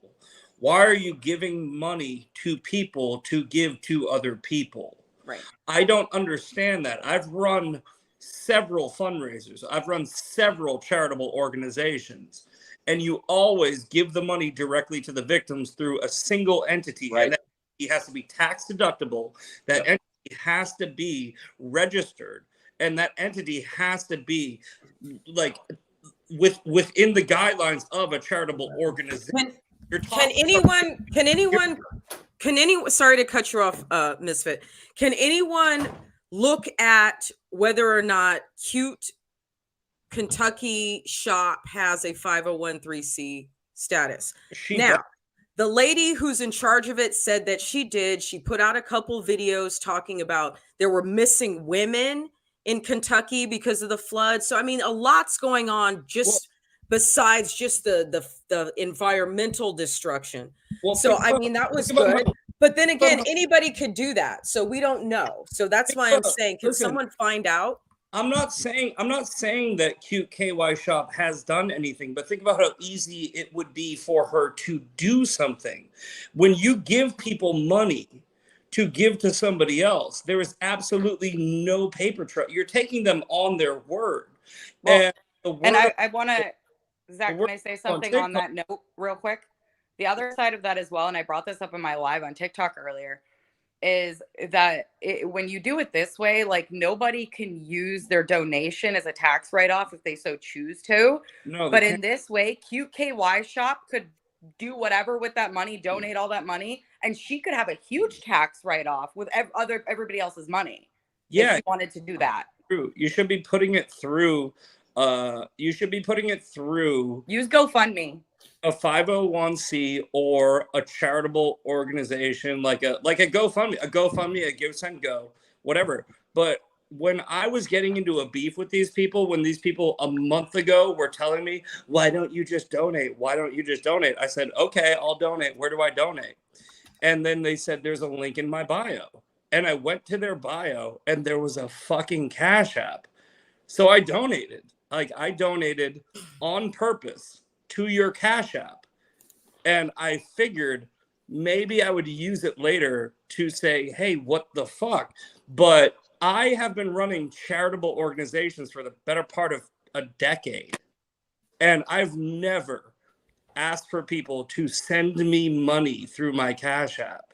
That's my money. You're sending me money with the promise that I do something with it to that charitable organization. That doesn't make sense. You're supposed to run it right through a GoFundMe, right through a Give, Send, Go to the people, and then those people are able to track their money. I want to know where my money goes. Well, and the other side to this as well with that whole situation is that it really comes down to the pure fact that the entirety of that fundraiser, right, was done with bad intention. It was done as retaliation. It was an ego. What I called it last night was an egotistical retaliation because they were called bullies on the internet. And I actually have a video of one of them saying word for word, "I blame you, Jenny, and that dude because you made this amazing fundraiser happen." Listen, I'm gonna raise probably $5,000 for this charity, but I'm gonna do it the right way. Right. Like, I'll be happy to do that. I have absolutely no problem doing that. But my problem is I was brought into this yesterday, right? Like I was brought into this a month later, right? Where everybody was like, "Why don't you help? Why don't you help?" I'm like, listen, I would have helped. Like I would have. I have absolutely. If somebody had asked. Like nobody really truly asked me. They bullied me and berated me, so I gave them $20. Like, but I don't really know anything about this situation. I never have. Well, and the other thing, I'm responsible. I'm being responsible for the things that they've been doing for the past month. The other thing we have to take into consideration here, there were several people, Merch being one of them, who asked the question, when I donate the money to you, where is the money going? How is it being distributed? What is it buying? So on and so forth. And anybody who asked questions about this were shamed. They were literally like, they were shit talked and just made fun of and just like ridiculed for asking a very logical question.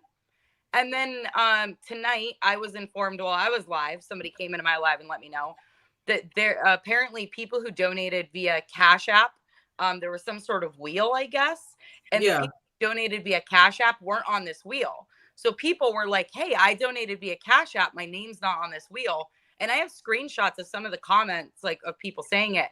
The reaction of Kat and Pribs in the live was basically like they were being mean to these people, saying, "Hey, I donated and I'm not on the wheel." Like, they were like disregarding the fact that these people were like, "I gave you money for this and you're." I'm gonna stop talking. I'm gonna give other people an opportunity.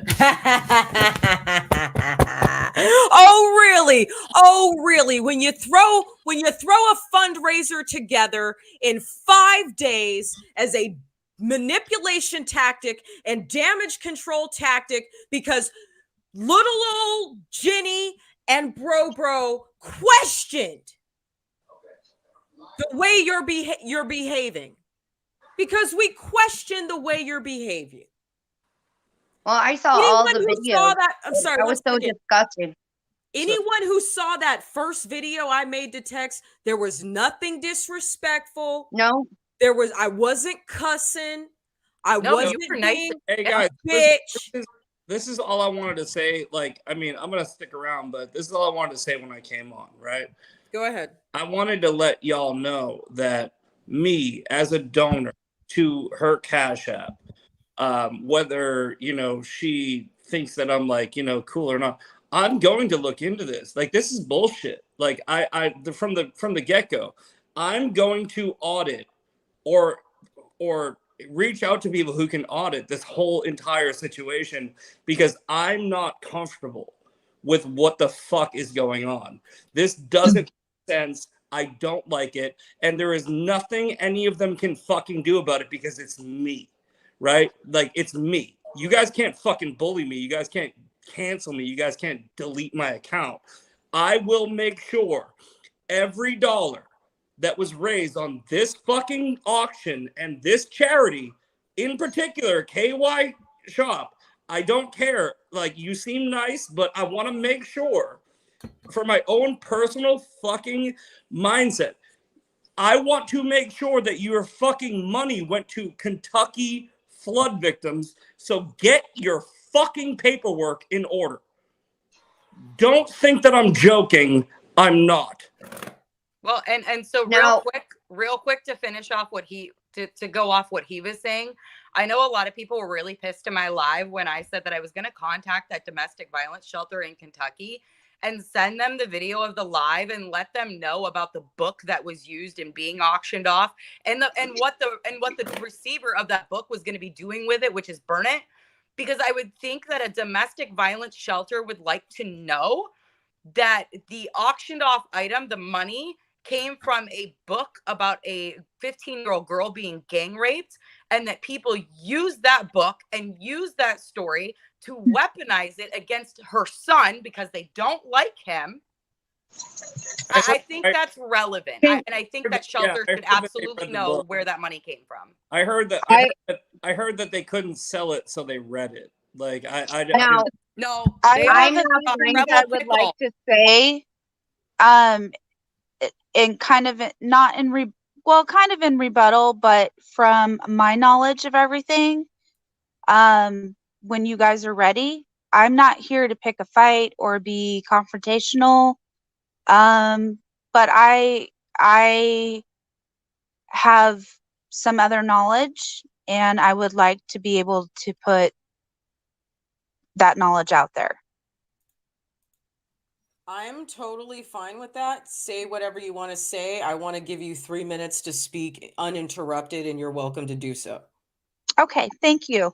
Mhm. First of all, I was in both of the fundraising lives tonight. The first live with Kat was all of the money went to the cute KY shop. Okay. I have donated to them in the past, and she does keep receipts and she shows where it goes if you ask her for it. So Misfit, if you want to ask her for that information, I'm sure she can provide it. The second thing is I was also in Texans and Charles's live. They did not touch the money at all. It went directly to the DV center. And one of the center reps was actually in the live, and she thanked us for donating. And the book that Misfit's mother wrote is not going to be burned. What it's going to go to is it's actually going to go to a DV center for a DV survivor to read. The person that said that in the comments, Paris, said that, but they were not the winner of the book. And if you guys had watched till the end, you would know that's what was going to happen with the book. Is there anything else you wanted to say? The other thing I just want to say is, you know, I've been mutuals with a lot of these people for several years. I followed some of y'all for several years, and I see a lot of hypocrisy on both sides. But fundraising and what we did for Kentucky tonight was a good thing. And if you guys want to sit there and slam everybody that donated and call us Lollipop Guild for donating money, that's fine. Because I know I donated money because I wanted to help the people of Kentucky. Okay? So you guys might think about the other people that are involved in this, not the people that you absolutely hate, which there's some clear hatred here for certain people. And I'm not going to get involved in that. but there are a lot of people, a lot of patriots. I'm not a conservative. I'm not a libertarian. I'm me. Okay. And I have my own beliefs. And I sent the money to that DV center tonight because I am a DV survivor and I wanted to help. Miss So Miss that's Miss Whiplash, that's 3 minutes. Is it okay if I respond? sure. Yeah. Okay. Yes, ma'am. Can I have 3 minutes uninterrupted as well? Yes, ma'am. Okay, cool. Thank you. Okay, so first off, the flooding has been happening for much longer than just the last 5 days.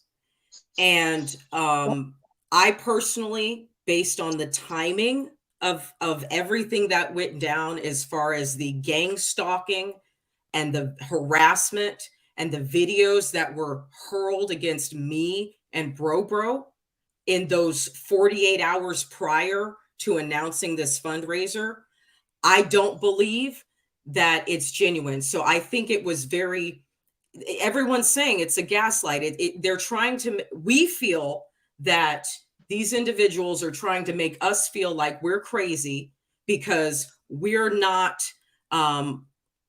fully convinced that the intention behind this fundraiser was anything other than damage control. That's number one. Number two, the hate. I want to make something clear to you. When this whole whiteboard gate, I really encourage you to go back to the beginning of the video and watch from the beginning. I know this is a long live stream. I hate doing long live streams, but this is a very unusual situation. Can you at least give me that? Yes, I've Okay. been here since pretty much the beginning.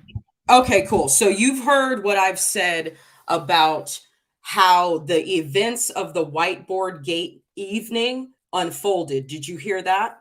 Yes, and I was in that live. Okay. It's just yes or no. Okay. So with that being said, can you at least acknowledge that I have stated that when I was writing these names down, I did not know who these people were?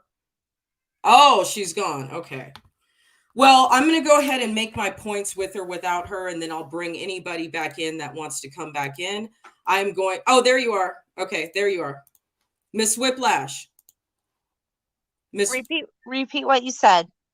Okay, so I wanted to go back to the hate that you said that we have against them. Well, I said on both sides. I know, but I just want to clarify something with you. Is that okay? Yeah. Okay, so if you watched my live stream tonight from almost the beginning, have I or have I not made it clear that prior to the night of this whiteboard live stream, I did not know most of the individuals on this list? Did you hear me say that?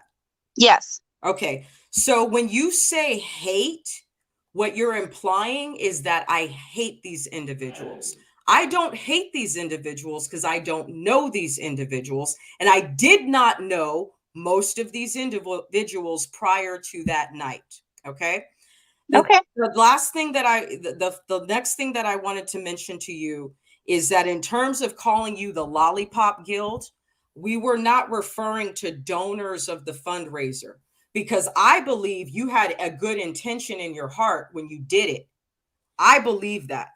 So I'm not referring to you as the Lollipop Guild. I'm referring to the second tier of harassment that Bro and I have received from individuals on TikTok who didn't necessarily make videos.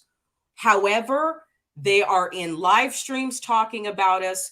None of them have almost none of them have contacted us directly and asked to speak like adults. No one has asked our side of the story. We've got people that have been following us for years, all of a sudden fucking hating us. And they're not, like I said, they're not necessarily making videos, but they're leaving a lot of nasty comments. They're doing the screen recording for these individuals. They're doing the intel or what they think is good intel for these individuals. And we see them as go-betweens. And that's what I was referring to as the Lollipop Guild, not you.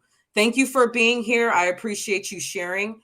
And as Misfit said, whatever the results of his research will be, he will take into account, and everyone here will take into account what you've said tonight. So thank you.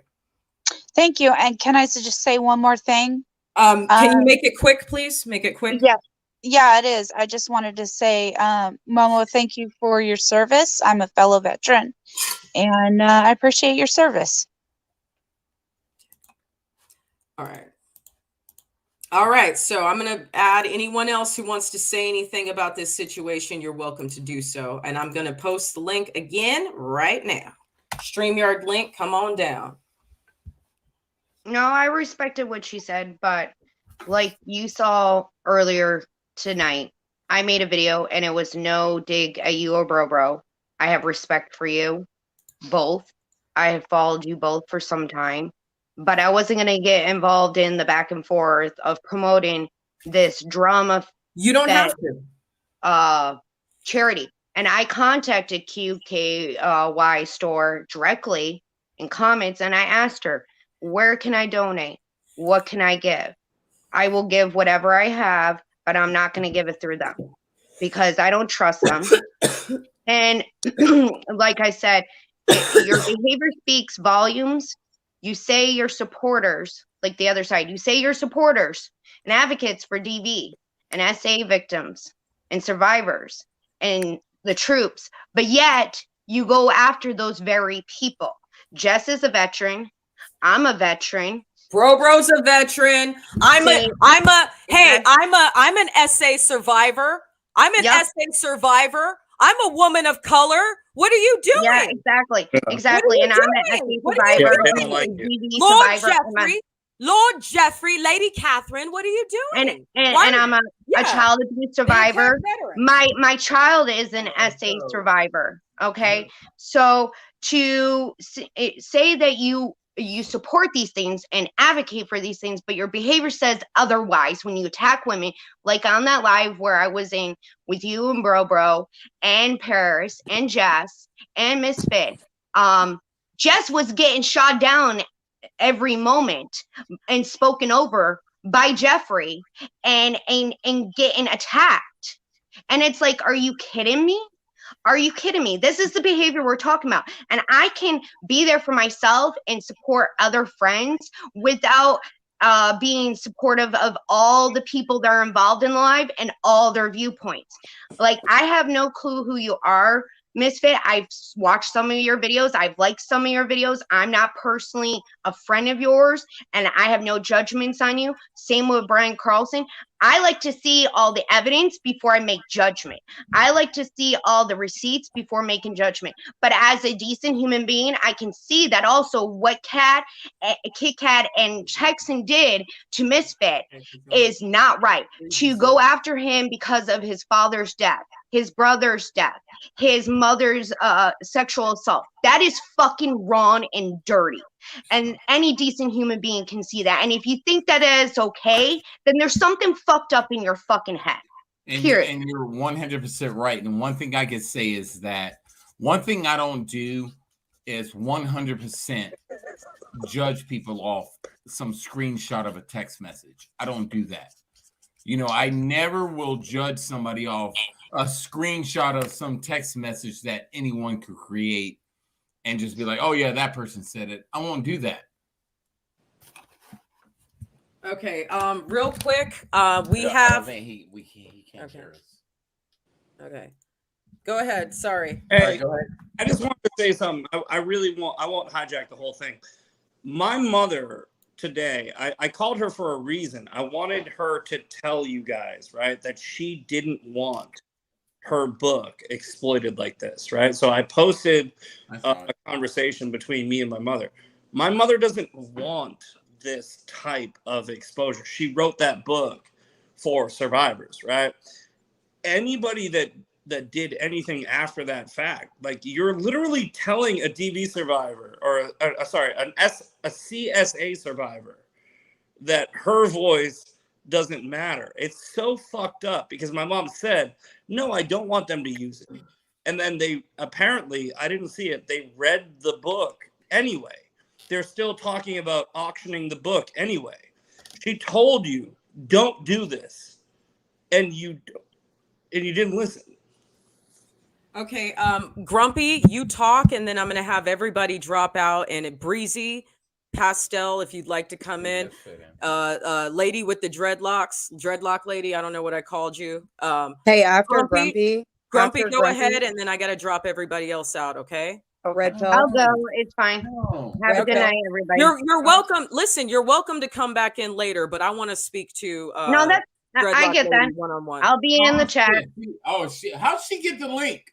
Because we're being streamed. Somebody fucking shared it. We're being gang-stalked. Now, do you see how it works? Because let me Right. tell you real quick before you guys jump off, is that we never shared a link on TikTok or anything. So obviously somebody's sharing the link. You know what I mean? So that's why she's in here. Let's go. Go ahead, Grumpy, and then we're going to bring in Breezy if she'd like to come in. I don't have a problem with hip. I just want to say that I actually do have a lot of similar traumas in my past. I've been through, like, my trauma doesn't begin and end with TikTok. I've had a lot of shit happen to me. Like, I've lived for like 30 years before I found TikTok. A lot of shit has happened to me in that time frame, and from childhood on up. And the reason nobody knows about that, not even Kat with her fucking sleuth whatever, like, nobody knows about those traumas because I don't say them. They were not posted on social media. There's no records of them existing except through word of mouth from friends of mine. And after seeing what Kit Kat did to Misfit's mother, I don't think I feel comfortable ever telling anybody about the traumas that I've been through. And yes, they are similar to that.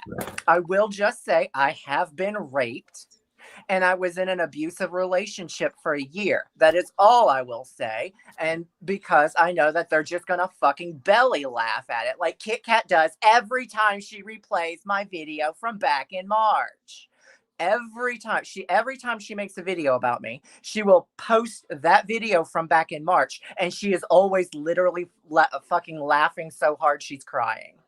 If my words affected her mental health so negatively, why is she laughing every time she replays that video? And why does she have it saved in her phone? And why does she repost it so many damn times? Well, that leads back to the disingenuousness of this entire woke mafia. They pick and choose. They pick and choose what to be outraged about. They pick and choose when to care about people's mental health and when not to care about people's mental health. They claim they want to hold people accountable, but it's gang stalking. It's fucking gang stalking. And we need to call a spade a spade. And that's what I'm saying. Like, Kit Kat's literally laughing so hard she's crying at the video that she's posted, that she's green screened behind her. Everybody in the comments is laughing because Kat's laughing at it. I'm like, did it really affect your health so your mental health so negatively? Is it really that bad if you're literally getting a belly laugh out of it every single time? She doesn't have a leg to stand on. It wasn't that traumatic. Grow the fuck up. So some queer said some mean word to you on the internet. And that is my piece. I've said what I wanted to say, and I will bow out. And the floor is yours. They're good. Dude, they're overcooked. Anyway, listen, Grumpy, you've been super patient, and I can't empathize with you and everyone else enough. It breaks my heart, some of the stories that I've heard. And see, the thing is, they can deny being bullies all they want, but when the playbook starts to come into focus and the players start to come into focus, we start to see the same pattern that Michael is talking about. And for somebody, I think it was Kat in her live that said that the dots next to the name were the inner circle. No, let me clarify for all you people screen recording, which you'll never show because you're never going to tell the truth about anything. The dots next to the name are the people who others said were bullies, and people pretty much, me and Bro didn't really know. And yet videos, numerous, not one, not two, not five, not six, numerous videos, dozens, if not hundreds of videos, thousands of views have come, have come from these individuals with the dots next to their name. So we weren't saying that you guys were the inner circle. We were saying that you guys were the one trying to bully us.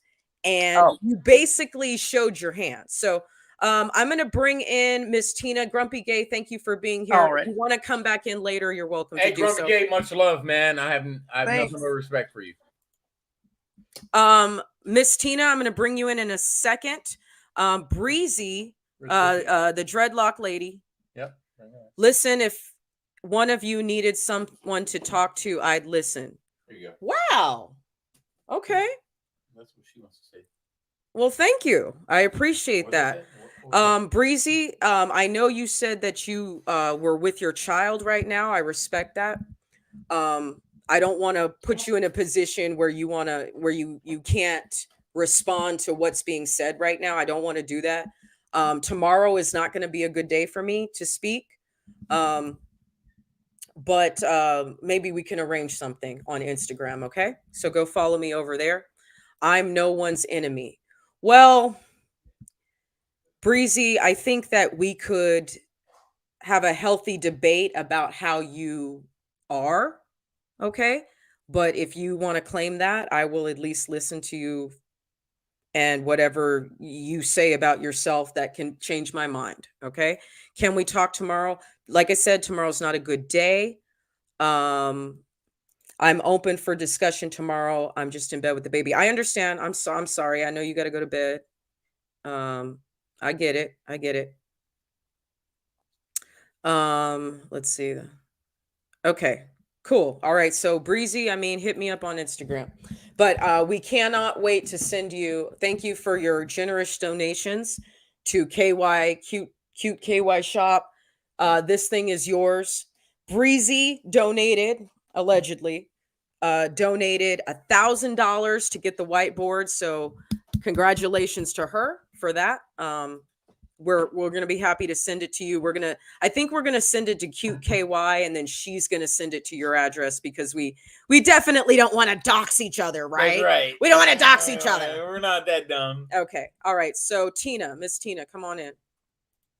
Hey, Jen, how are you? Good. Hi, everybody. Listen, I have not been involved in a lot of this drama, but I will tell everybody that just for going on one of Misfit's lives and talking about my son, which has nothing to do with anything, the Woke Capone, the Lollipop Guild, whoever you want to call them, then went out and created fake accounts and started harassing me using my deceased son's picture. Because we just created it tonight. I already explained it while you were gone. But Miss they Tina, went. are you serious in regards to Caleb? They attacked you about that, but they're such humanitarians, right? Oh, yes. Why don't you tell everybody briefly in 60 seconds or less what happened to your child, your oldest son? My 25-year-old beautiful son who was legally carrying a gun was in his own front yard minding his own business when two undercover DEA agents followed a suspect into his neighborhood. Caleb didn't know him. Caleb had nothing to do with it. He complied with every command given to him until the officer who was undercover, who never identified himself, asked him if he had a gun, and Caleb put his wrists together, palms up, and said, "I absolutely carry. It's on my front right waist. Please remove it for your safety and mine." And the other agent came up from behind him and tackled him. And my son was shot on his knees, point blank range in the back of the head twice. They stood on his back, handcuffed him, never checked for a pulse, never administered any aid to him. When the agent called into 911, 911 was disgusted when they tried to transfer him to medical. And all he wanted to do was talk to his supervisor. When EMS arrived on the scene, my son had a pulse. They never unhandcuffed him. They never rolled him over. They didn't do anything. 2 blocks from a hospital, and they decided he probably wasn't going to make it, so they left him in his yard to die. And my picture is the last picture I took of my son. So while you guys are all out here having this beef and this crap and harassing people on this TikTok, there are people who are hurting. And then to make accounts to attack me all because I went on Misfits Live and talked about my son and had nothing to do with any of you is sick.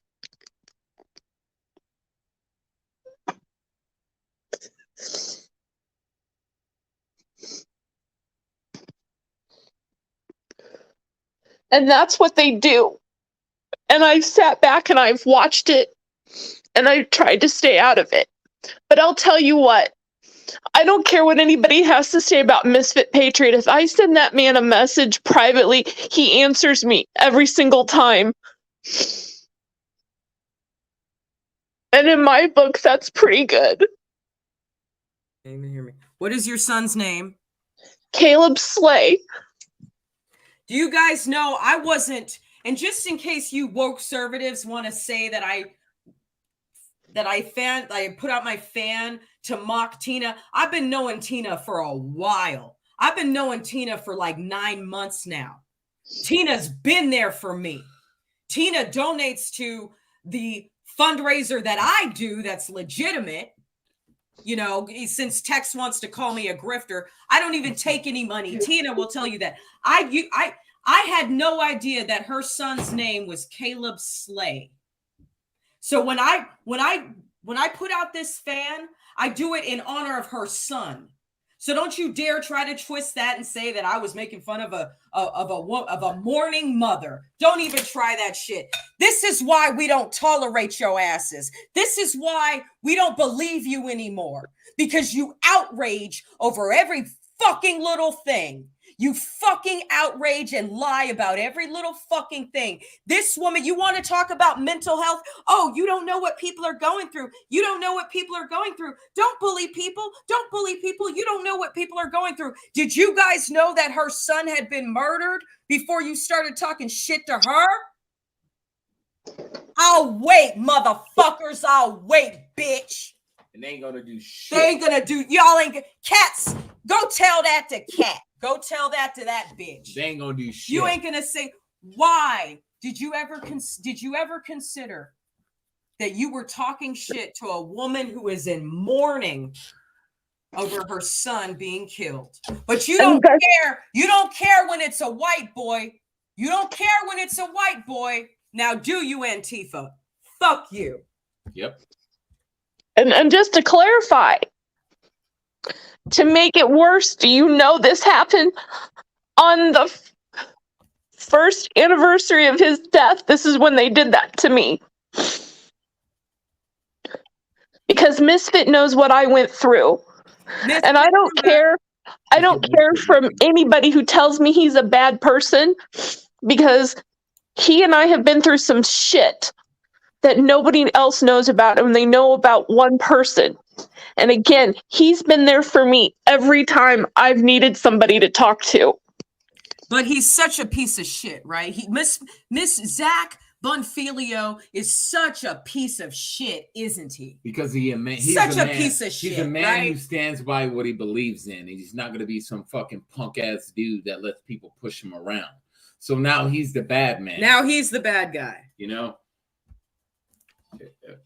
Did anyone from the woke conservatives ever contact you and apologize? No. Nobody? They never Nobody. Not even Misfit Danny? No. Okay. Not even the Wicked Witch of the East, Cat? No. No. Well, And, she's Tik- not going and to. Maybe TikTok one of won't them ever has some- and TikTok won't ever take their accounts down.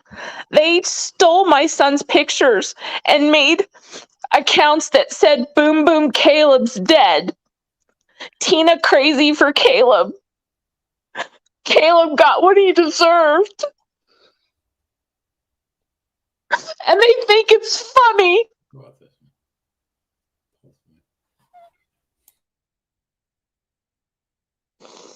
If my TikTok is justice for Caleb Slay.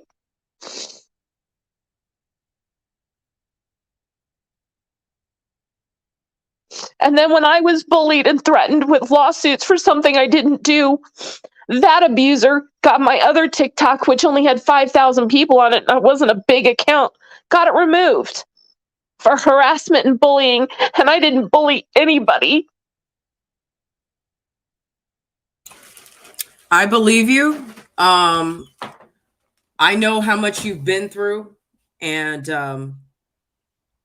I'm so sorry, and I think a lot of people in the chat are sorry. I do want to acknowledge that Misfit Danny said she didn't know about it. Breezy, dreadlock lady, says that she's sorry. I know that's not consolation to you. This country is so screwed up, and we're arguing over crap on an app. We're arguing over a Twitter tweet from 2 years ago made by a musician that none of them have ever fucking met. That's what set forth. And just, I want to say something else. Okay. So Breezy, Danny, I want to respectfully say this. Y'all didn't know me. I didn't know you.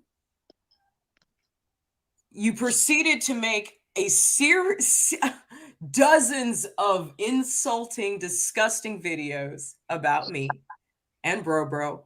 And you can't say you didn't make them because we see them. Okay.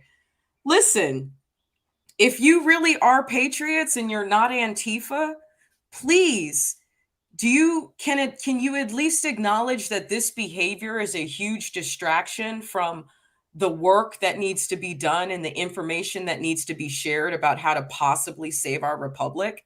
Can you at least acknowledge that? Can you at least acknowledge that arguing and attacking people you don't know is, I'm sorry, you guys like to call it holding people accountable. Can you at least acknowledge that that's probably not the best method?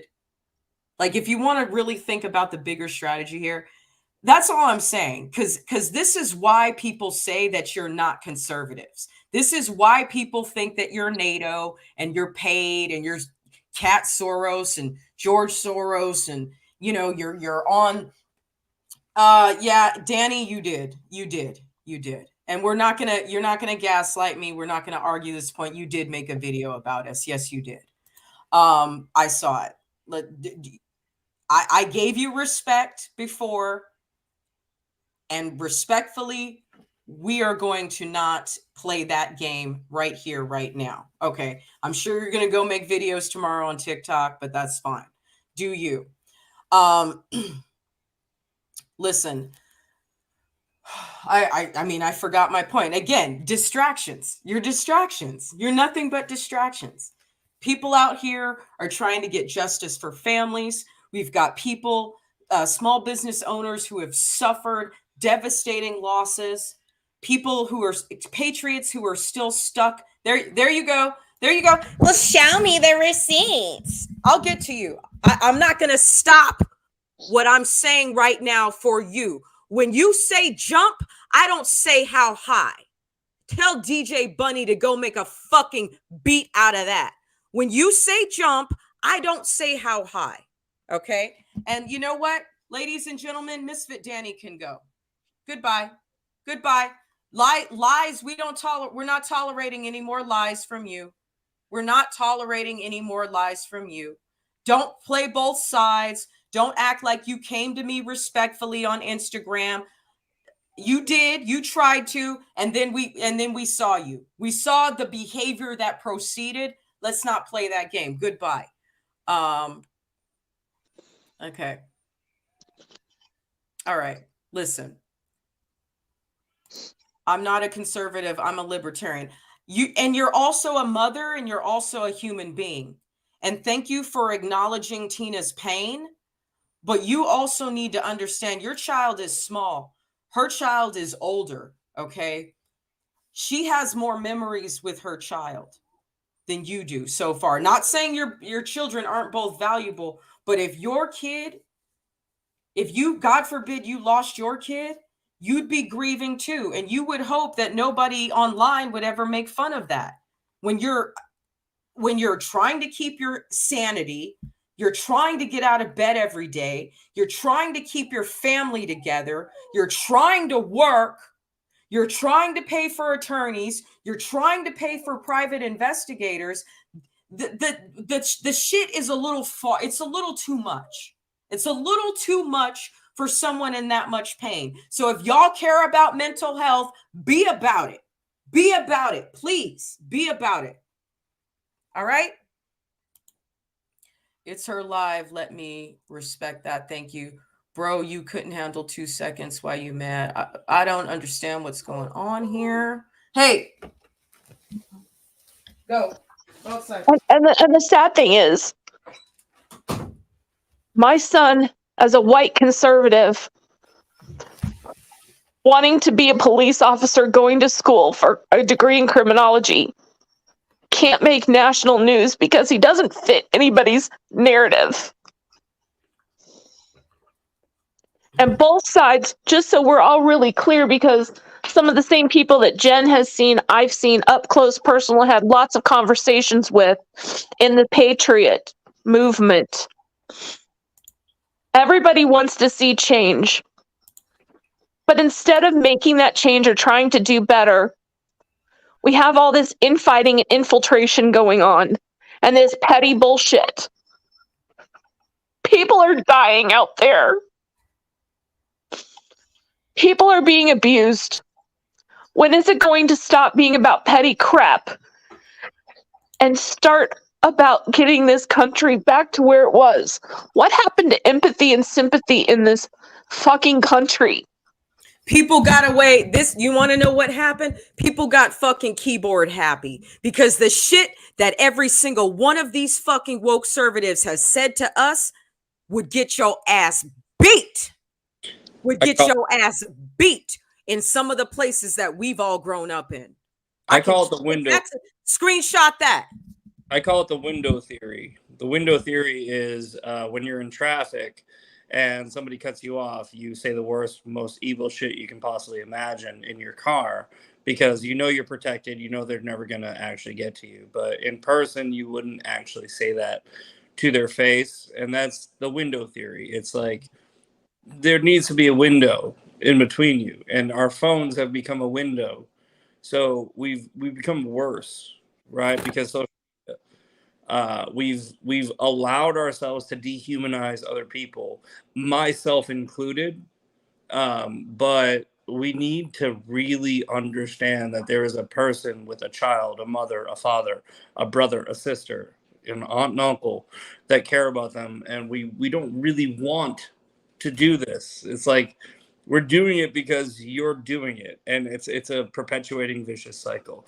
Also, I want to say, Tina, I love you. I never wanted you to give me any acknowledgement. Like, that was very nice of you. But Zach, I get on TikTok and all I see is people bashing you, and people saying people saying why don't they hold you accountable for some of the things that you've said. And you and I have had lots of conversations privately. And let me tell you what, I would back this man and have this man 6 any day of the week.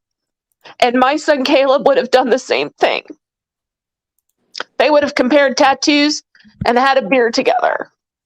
And Caleb would have been like, dude, could you teach me to cook like that? I love you very much. I'm sorry that that happened, and we've had many conversations, but I don't want anyone to think that it was about me. Like, this is your son. Your son was gunned down. That's horrible. And people who have exploited it, I know about these people. I'm working on that with Chile, and I'll do everything I can. I'll do everything I can to make sure. Yeah, I'm gonna send you my number because we got to catch up on that because you're gonna be like blown away. Of course, I know. Tina, I want to wrap this up. Do you have a website for your son? I did. I don't at this moment, so I just have my small TikTok, Justice for Caleb Slay. And on Facebook, it's a private group, Justice for Caleb Slay. I had a website, justiceforcalebslay.com, but I'm probably pulling that down recently in the near future just because you guys don't realize how little our government works the way it's supposed to work until you're standing in my shoes. No, I know, honey, but we're listen. Just focus on the people that you got around you. Like, you got us, you got everybody else. So that's all. I have to thank you for those kind words from you, Misfit. Tina, I'm going to drop both of you out. Yeah. I'm going to drop both of you out, but stay and hang around and listen because we haven't even got to the awards yet. I know. Okay. So, Papa Hotep, I am glad you are here representing the Hotep Nation. Be very careful on Twitter because there are going to be Antifa members who are going to target you for your support of me. Not many, but a few of them are in this chat, and many of them are screen recording. I am being gang stalked and harassed online by people who are using Marxist, communist guerrilla warfare against dozens and dozens and dozens of patriots on TikTok. So I just want to fill you in with what's going on right now. These people are very dangerous. These people have completely destroyed many people's lives. They are known for doxing. They are known for harassment. They are known for contacting CPS, trying to get people's children removed. They are known for contacting people's employers, employees, exes, ex-husbands, baby daddies, anybody that they can find a legal tie to you. They will contact them as well as your children. And these people are now gang stalking and contacting me, and they're now gang stalking me. And so I just want all of my supporters, people who have been with me, on other platforms, to know that that's what's happening to me right now, and that this video has clearly illustrated since the beginning of this live how all of this has transpired in the last 7 days. So again, Miss Jewel Skull Lady, my Judas, hello, sweetie. Bring yo sniffly ass up in here with your purple hair and whatever fucking color you got it as right now. Bring yo ass in here. I want to hear from you, you fucking traitor. I want to hear from you, you fucking Judas. Come on down. Come on down. And if you don't want to get in the box, then you can get the fuck out of my live, you fucking traitor. Good. Let me go ahead and copy and paste this for you. And you come and you tell me whatever the fuck your nosy ass has to say. Please come on down. You're welcome here on Red Pill Rage, and you know it. Jules, the one who was a huge supporter of me for like a year. Never even contacted me for any clarification. Okay. Never reached out to me. But this is a girl who supported me for such a long time. But because you was getting involved with her, she's part of the puzzle. She's the Lollipop Guild. Oh, she's part of the Lollipop Guild. She's little motherfuckers down there that they do their work. So before I go, because my dogs are over there tripping, and I have 3 dogs, and they're over there mad that I'm in here. But I will say this. Jen and I came in there and never came in this thing that we're doing with the fucking whiteboard that this shit's blowing up everywhere. And we never came in with malicious intent. We were exposing. Never. And I was in there looking at my freaking TikTok. You guys are just proving us right. Like every fucking time I screenshot everything, I record everything, I screenshot everything. So you guys are proving exactly what we're saying. So our whole goal, I'll say it again, we never personally attacked anyone. We didn't know who you were. And we were going to let you guys do it yourselves. And you guys proved and you it. Did. You and did. You did. You did exactly You stalked us. You stalked us. I got like 10 so many videos of me. I wake up in the morning and honestly, did I watch them? Nope. I didn't watch any of them. I don't even know what the fuck you guys said because I wasn't going to give you that power. You have no power over me. I'm not part of the Lollipop Guild where these creators have power over me. I do what I want, when I want, how I want. And whenever you get something, you're going to get it when I want. Not when you want, because you don't control me. You don't run anything. You don't run shit.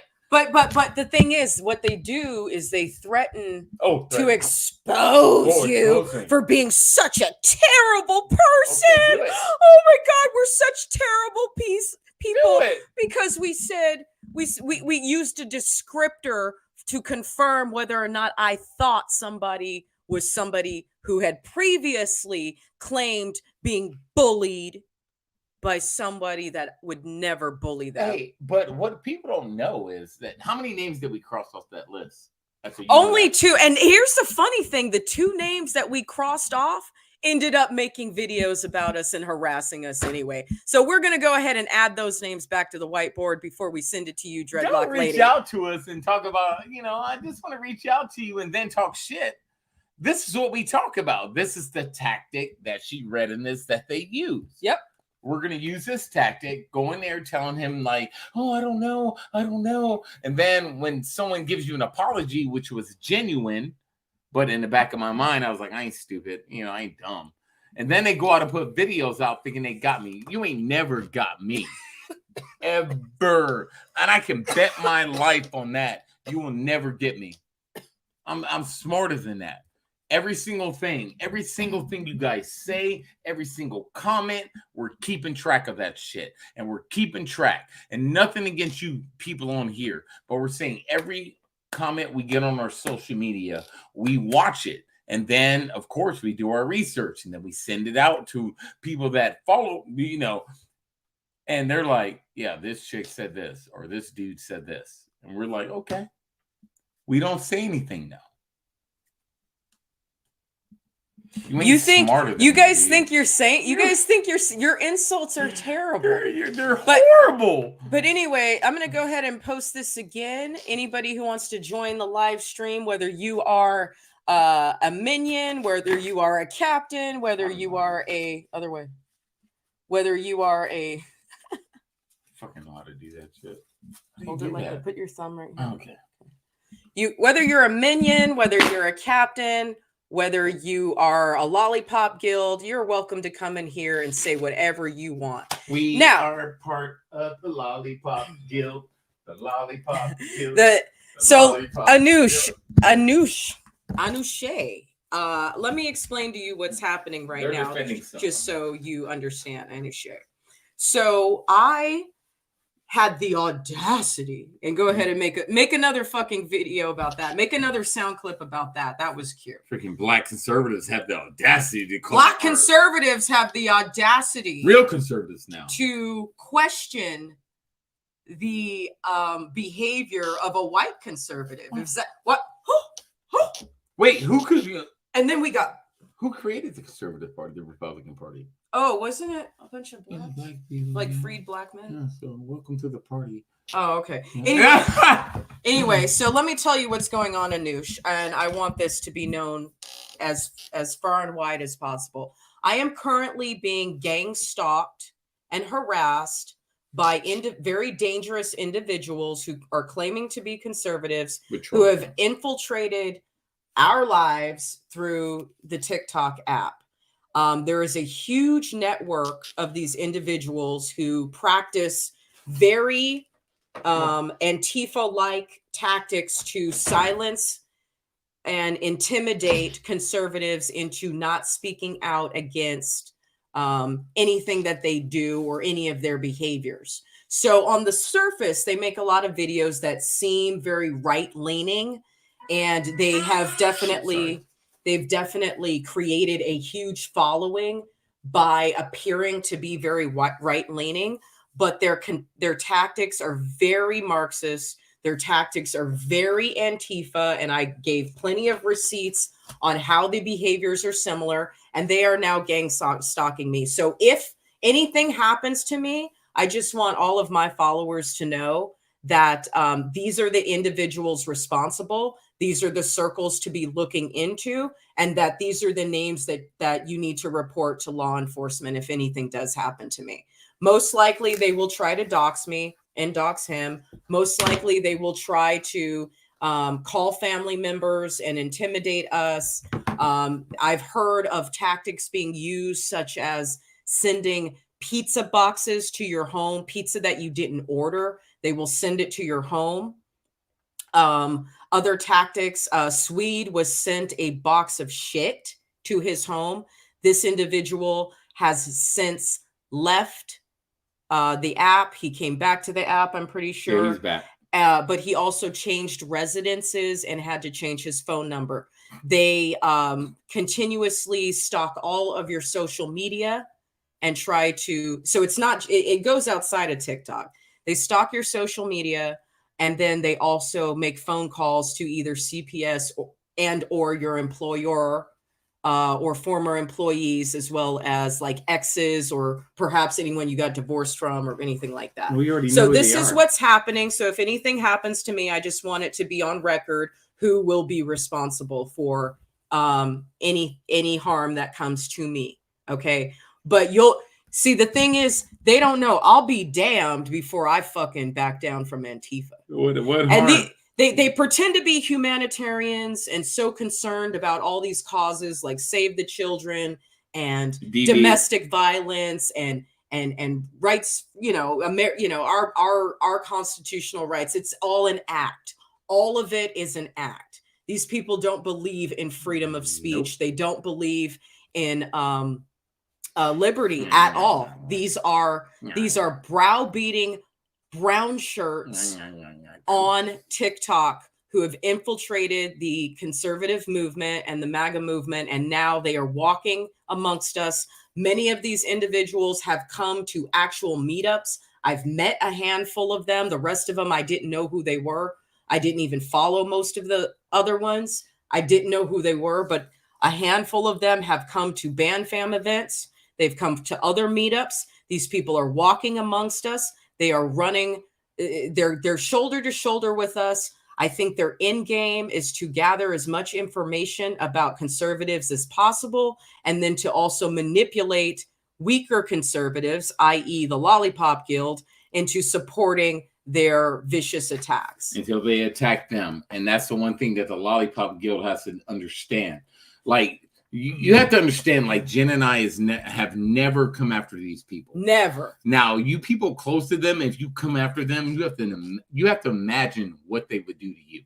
Imagine how much information they would know. Imagine if they had your real phone number. Imagine. Or if you were using a handle and they had your real name, or if they had ever seen your children before, or if you had met them at an event and gotten drunk with them and maybe said something.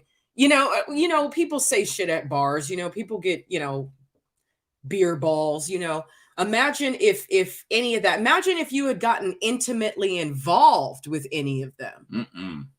Imagine if you went to a meetup or a BanFam or whatever, and you had you'd gotten intimately involved with someone when you got drunk. Imagine that. Imagine everything that they're doing is blackmail. This is absolute blackmail. They're not blackmailing conservatives for money. They're blackmailing conservatives for silence. They're blackmailing conservatives for silence, and now they're gang stalking us. Well, here's one of the reasons they haven't really gone on as hard is because they know we're not going to freaking take it, for one. For two, we can throw out any angle we want. So they're worried about that. They're like, man, if we did that, they're going to throw out all types of angles against us. So we're not going to do that because we never do. But these people are freaking dangerous people. They're very dangerous. They're dangerous people. And if they can't run you off the app, they want you to commit suicide, or they want you to switch teams and bow down to them and be one of their minions and do as you're told. And don't you ever step out of line, and don't you ever question us. That's what they want. This is communism in the MAGA movement. And I don't think that any patriot who believes in freedom should be standing for this. But yet they have dozens of people manipulated underneath them. They get millions, if not hundreds of thousands, if not billions. I mean, the Texan and Cat hashtag alone has 14.6 billion views. Billion with a B. How? Billion with a B. How? Like how? How?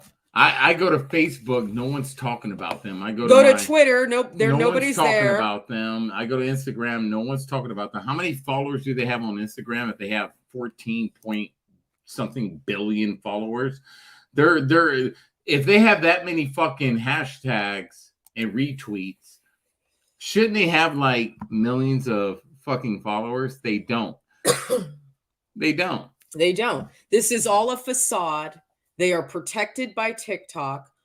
We don't know what they do for a living, so nobody knows what their source of income is. And they're literally paid actors.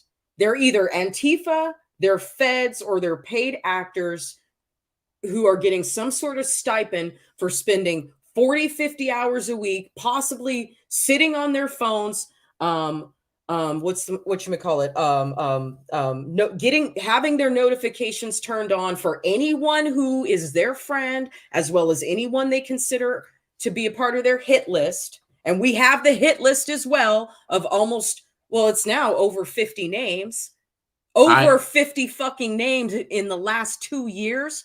Over 50 people have been exposed, doxxed, harassed, or exploited by this group of 20 people. So I believe that, I don't think they're running their accounts alone. I honestly think there are multiple people running their accounts. So it could be like Texan and Cat kind of shared freaking. Good vibes can go. Good vibes, you can go. Bye. Bye, commie. They're sharing info, so they monitor each other's account, because there's no way people can respond to anything or your video can get taken down that quick. So they probably have multiple people that they pay to monitor their accounts. I did it. I never I had a dual account, and it was it was really fast how both of us, between two people monitoring an account, would pick up on bullshit. So imagine if they had like 4 people monitoring their account. But they have more. They have there's more a lot than of that. people. There's They have way more than 4. No way. And like I said, there's 2 tiers to this. You've got a certain. Zach, what's your apartment? Oh God. This one right here, the blue one. We're not doing that. We're not doing that here, Miss Whiplash. We're not doing that. Get the fuck out of here. You can we let you speak. We were respectful to you. There. We let you. You're we crazy. listened. Goodbye. You're a freaking narcissist. We're not doing that. We're not 100% narcissist, guarantee. And the narcissism is just through. That's narcissism. Right Did I ever get their side of the story? Speak to them correctly. See, that's another tactic that we're not going to fall for. We're not going to. Oh shit! He gave his shit out. We don't. You're right up the street, homie. You're right up the street. Oh shit. Okay. We listen. We are not going to sit here and go round and round and round and round the merry-go-round with these individuals, because we see how they manipulate speech. They manipulate context. They use every word that you say against you. They clip shit and they spin it out of control, which is how all of these fucking rumors started, from me being responsible for Quiz getting stalked, from us being ableist, from us making fun of people, Grifter. from me, Tex called me a grifter and admitted to it, okay? From Chris Taylor Brown being a pedo, all of these accusations. There's no conversation with a narcissist. There's no defending yourself. There's no explaining yourself to a narcissist. Now, am I glad that Freedom Hippie is here to at least speak with us? Yeah, great. But are we really, after all the disgusting fucking videos that she's made about us, are we really believing it? Are we really? And why? And here's the thing. Why should we have to bow to Massa and Boss Lady? Why do we need to come to them to beg them to stop the harassment? It's not going to happen. No, that's blackmail. Nope. You don't get to blackmail us for our safety. You don't get to blackmail us for I ain't that. worried about my safety. I got that under control. This house is safe. You don't get to do it. You don't get to blackmail us for our submission, our silence, and our obedience to Boss Lady and Massa. You don't get to do that. Who the fuck are you? Jen, Who the fuck are you? So we have one of their freaking, I wouldn't call her a lollipop guild. I think she's more of a flying monkey, right? So I want to ask a question. Why do you guys fight so hard against people that has never said nothing against you personally, for the people that they wouldn't give two shits about you if you saw it. They'd probably walk past you if you saw them in public. Why do you attack? They're my friend. They're my friend. My friends, because your friends are evil.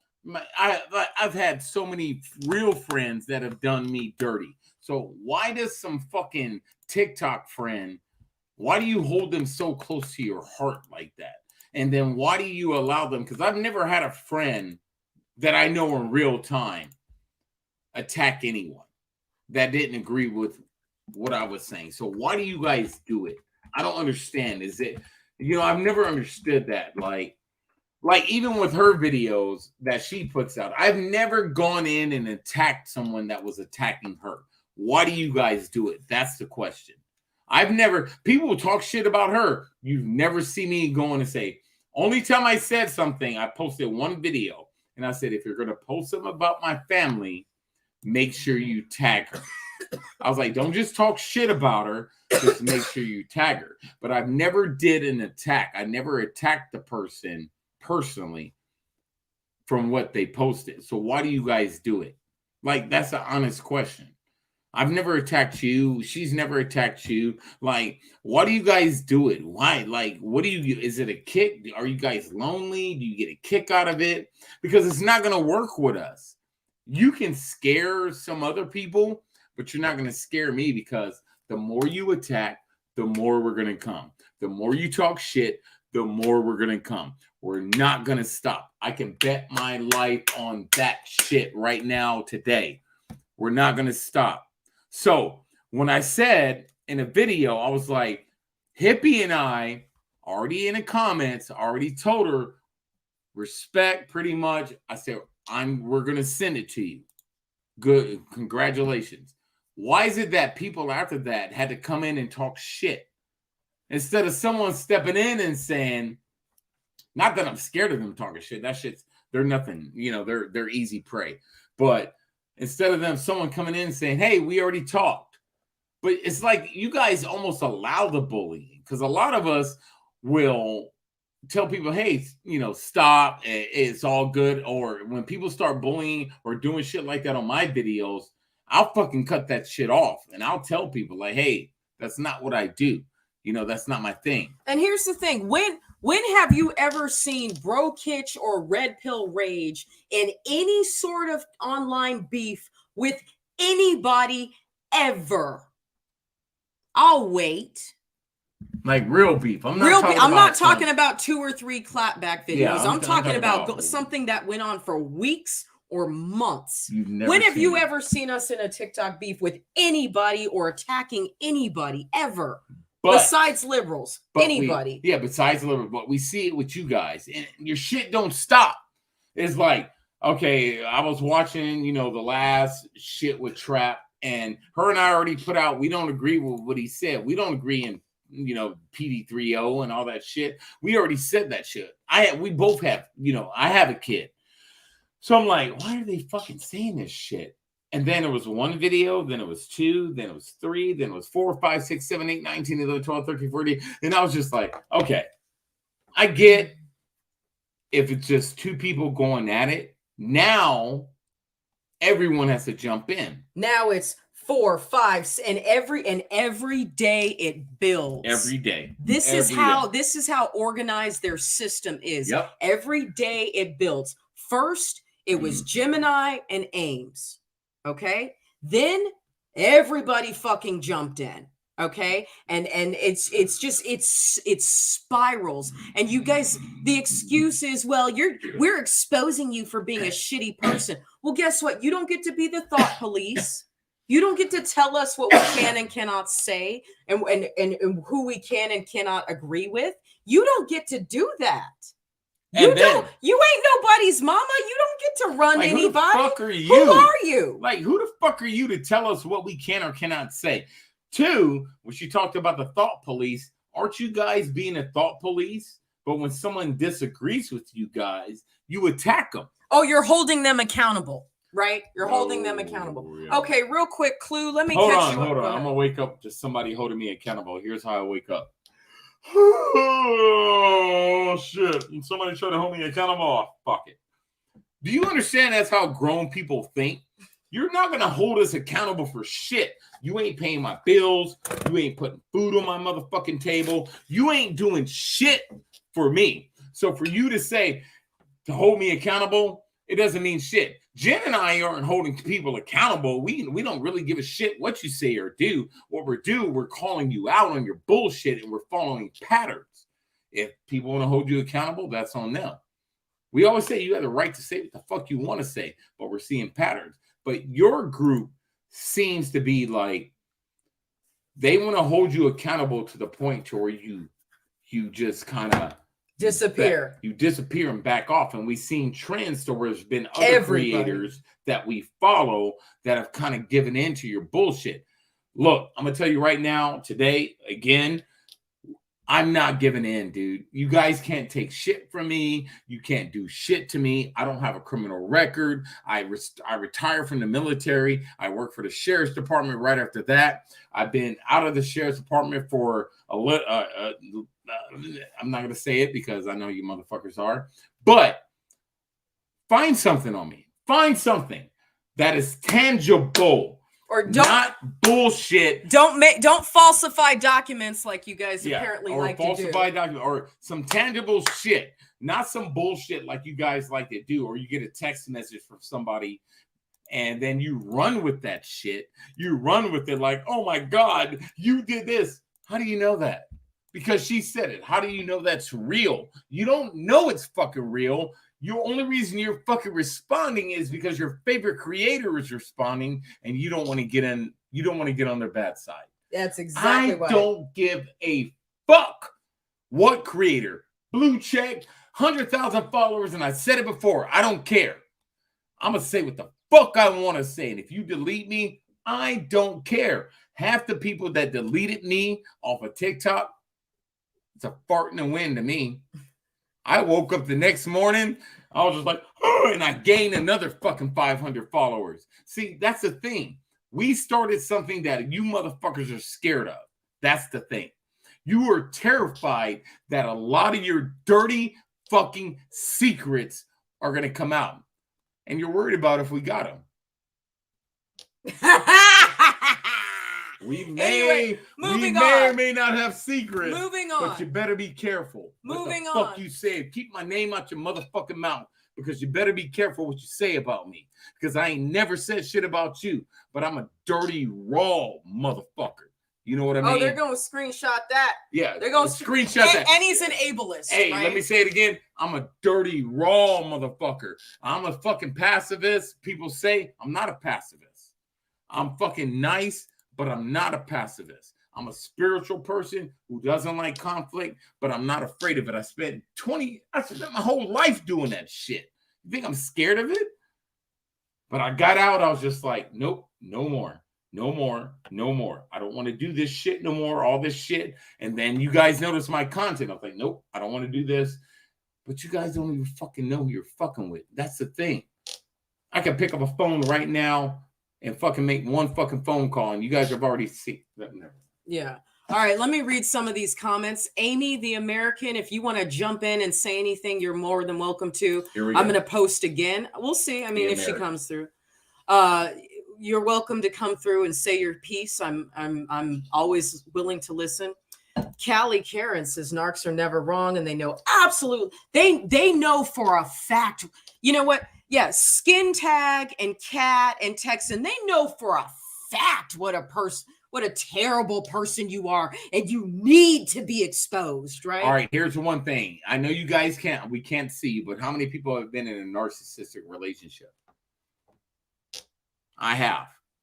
So it's so easy to read them. We study their asses. And when you first get into a narcissistic relationship, you don't really understand what the fuck is going on at first. And then I was the one that started researching because my mind was telling me like something's not fucking right, dude. This shit is fucking crazy to me. So my buddy told me, he was like, dude, research narcissism. And I started researching female narcissists. And then everything that was happening, I was like, holy shit, they're so fucking right. So now as people that's been through narcissistic shit, we study and we know what they're doing. We know exactly what the fuck they're doing. It's not gonna work because we brought our strength back. And that's what a lot of us have to do that have been bullied or fucking called out or done anything. Think about that narcissistic bullshit you went through. Bring your strength back to you and understand that what they do, and is nothing against their freaking whatever they did online. But what you have to do, you have to watch the video and just look at it. Read between the lines, folks. Between the lines. Read between the lines. Fuck the money. Fuck all that shit. Not saying that we don't care about where the money is going, but listen to the words and everything they said. Look what they did in their video. She was in a cat thing, right? On our live. What did they do? They mocked her. They mocked her. That's a narcissist freaking tactic. They wanted a reaction. They thought we were going to join. Did we join? Nope. We watched all of it. I'm sorry. Did I poke you? Pulled away. No, it's fine. No, but I want to get to these comments. Callie says narcs are never wrong and they know absolutely everything. Native Patriot says she's crying about everything. Nobody should police content again. Dreads Lady says I've never attacked unless provoked. Exactly. Wait a minute. Okay. I didn't know who you were. So no one's ever made a video about you. So for the amount of videos you've made about us, that lie is not going to work, but thank you. I didn't know someone said something to you, bro. Okay, whatever. Calling out should be 1 to 2 videos and then followed with clapbacks only. But do the clapbacks need to last months and years? I don't think so. Breezy Patel, a few did. There's the StreamYard link. So Amy, the American, if you're here, come on in. Melissa, okay, me and Brian are cool now. We made a truce. Okay, well, let me ask you this. How much damage gets done before people have to make truces with others? How much wreckage has to be done? How much intimidation has to be done before you can move forward? Okay, I don't want to hear that. Okay. Hold on.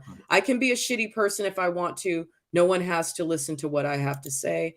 I'm tired of seeing video after video on one person on my feed. This is harassment. Yes, it is. He told me I was happy. Karen says there are many shitty people on YouTube. I choose not to watch them. Yeah, it's that easy.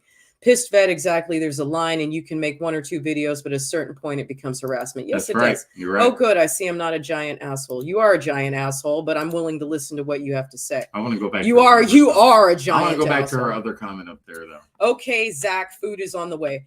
Miss Whiplash, I really hope that you did not follow through with that, because that you've just, I mean, I hope you didn't send any pizza to his house. I really don't. I really hope you didn't do that. Zach, take a picture of that shit. Take a picture. And don't eat it. Screenshot this. Do not eat that Screen shit. record this. Yep. Clip this. Clip She this. said it. She said Screenshot. she wanted. Yep. Yep. Okay. All right. Hey, now I we want to know. go back to what's her name. Wait Breathe 1 it. second. I want to get to all of these. I want to go back to her comment. I want peace in my life, dude. Breezy, I promise you, if you never make another video about us, okay? I mean, we got to send you the thing anyway, okay? And I'm happy that you donated for that, but we don't ever have to cross paths again.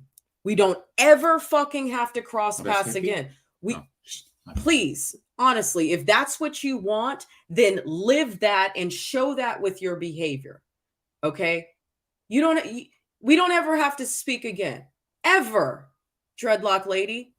I don't want to see you. You don't want to see me. We don't ever have to speak again. No. We don't. It's fine. If you want peace, then you make peace. Make peace with yourself. I don't know what drives you to be so fucking nasty. Can I say something real quick? Yeah, go ahead. So to Breezy, I'm not saying you guys were like talking shit about me, but when I'm getting they were. We know you guys were, but I didn't watch the video, so I can't say personally that you guys are talking shit about me. What I'm saying is that I was getting like, oh, you're not gonna fucking respond. I want a response, and it was like almost there. You guys were demanding a response, not you, because you never demanded a response, but other people were. Yes, the fuck she has. To me?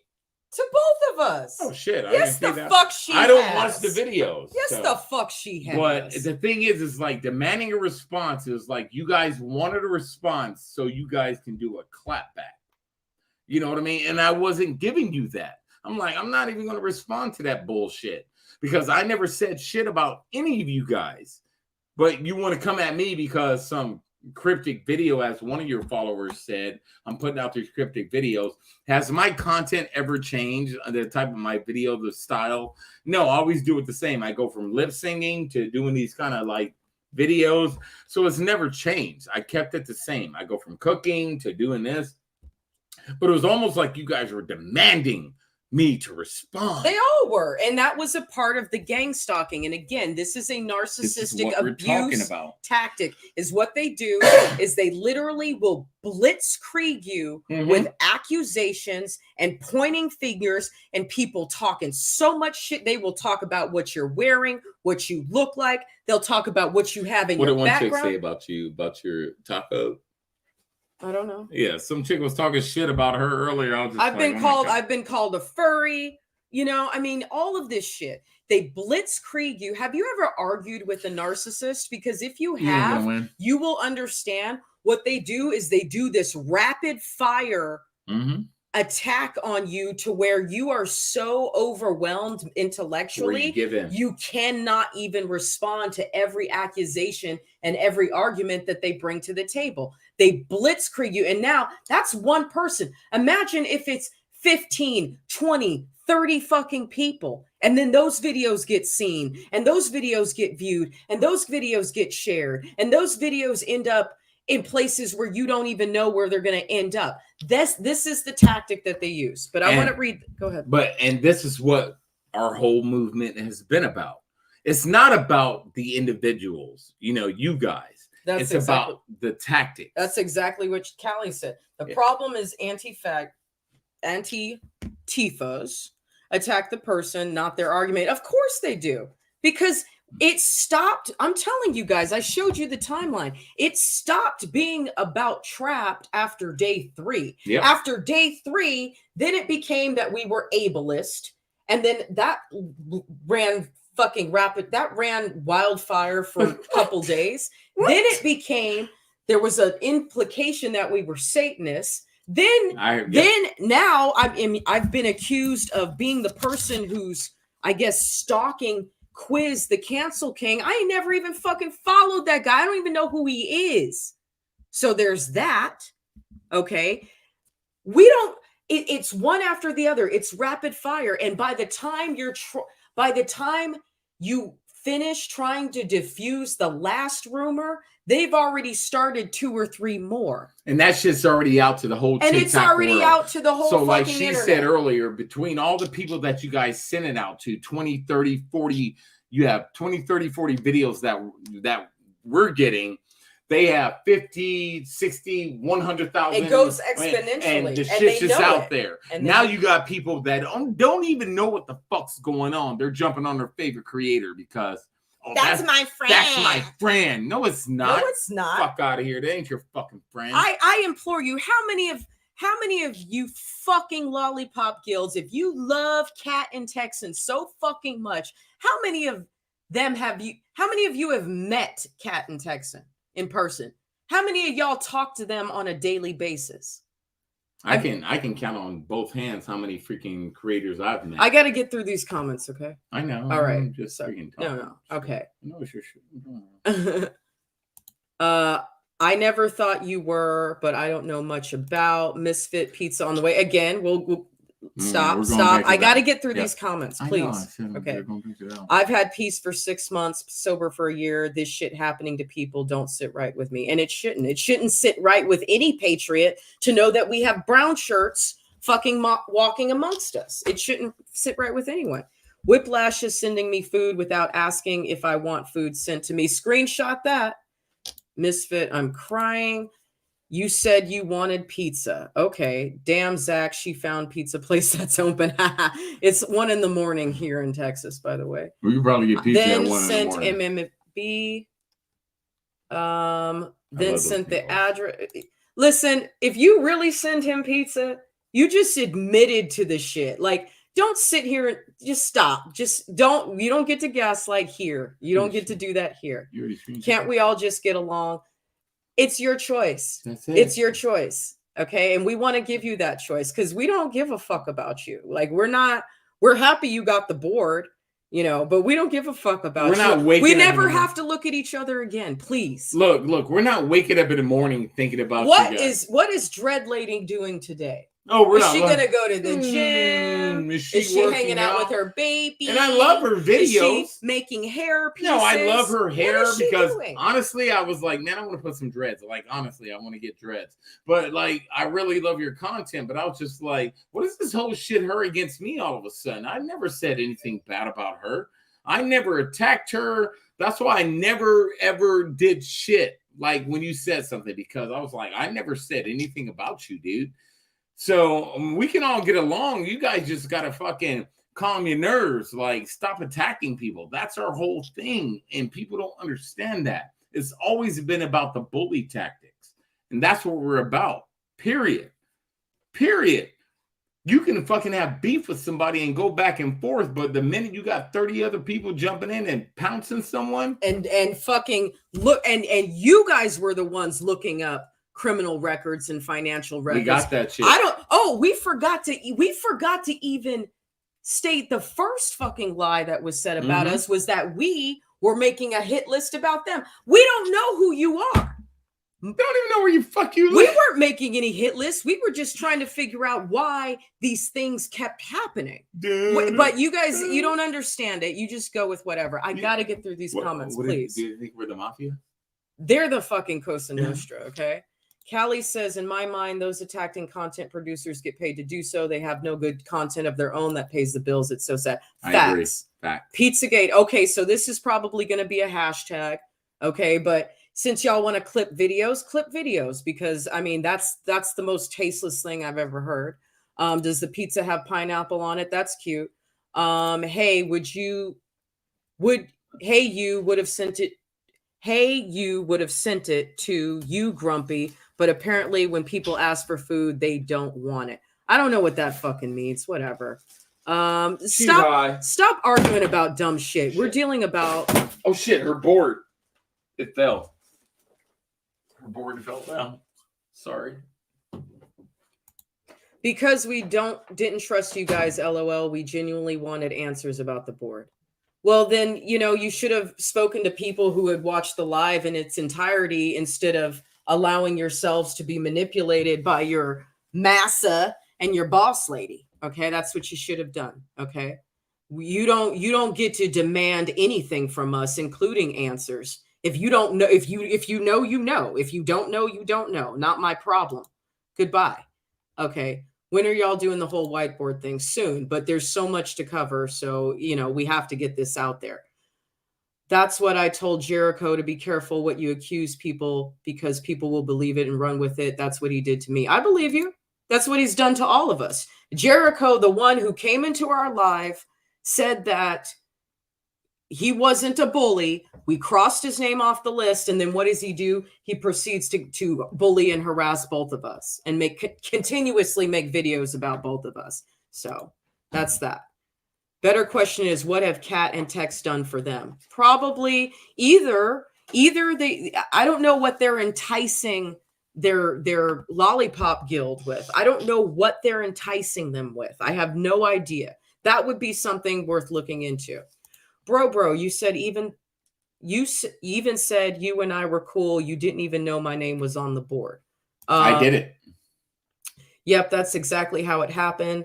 That, my friend, I am coming for you. Actually, no, Quiz didn't accuse. I know Quiz didn't accuse me. Someone else did. I know that. Quiz came out and said he did it. No, I never said Quiz accused me. I said I am being accused. I didn't say Quiz said it. Get your fucking facts straight. You see how they do this shit? You see how they do it? See it? You see the manipulation? That fucking the spinning wheel. The spinning wheel. She never wheel. said that. The spinning wheel. That's what they do. That's what they do. There you go. They just pointed out that you followed the account harassing him. I sure did. But you want to know why I did that? Screenshot this, Amy. You want to know why I did that? Because I didn't know anything about Quiz. All I knew was that Tin Man put out a video saying that Quiz was being stalked and getting death threats from his family. So I just clicked on it to see what it was. And it might behoove you all to start thinking about, well, if shit is going this far with certain members of your team, maybe it's time to reevaluate your behaviors and what you're doing. All right. Okay. So now that I've said that, don't switch that. Don't try to switch that and flip that and say, oh, so you're saying Quiz deserved to be doxxed? No, I'm saying it's important for you guys to understand that you are putting people in situations where you may have some mentally unwell followers. And when you do these gang stalking things, there might be someone somewhere who is going to retaliate, okay? And that is terrible. But that is the levels that you guys push people to. And, it's sad that that's happening to him. So that's why I followed the account, because I want to know if somebody's really going to do something to him. That's fucked up. I would want to keep an eye on that to call law enforcement if necessary.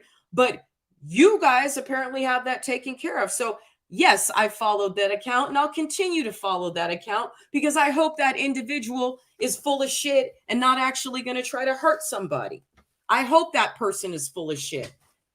Okay, next. You're done. You're done, Amy the American. Okay. I talked to Quiz. What happened to T? I don't know what that is. All right, we're not talking about pizza. Don't just stop, okay? I'm done. Move on.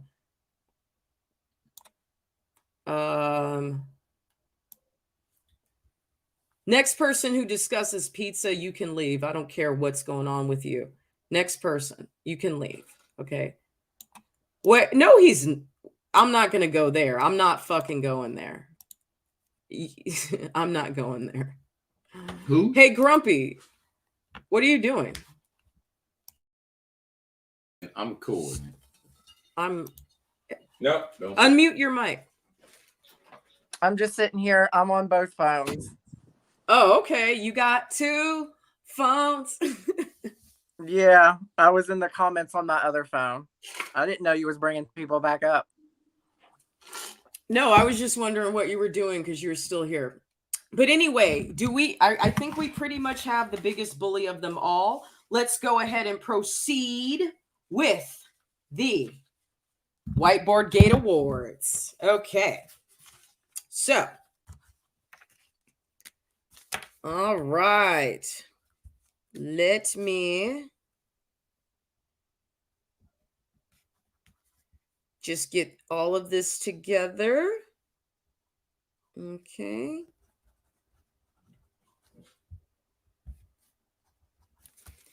All right. 1 second. Would anybody else like to speak their piece? Would anybody else like to say anything while we're here before we get to the actual? I was hoping we could keep this live under an hour and a half, but that is literally impossible with the amount of wreckage and abuse and harassment that has been demonstrated by this group of people.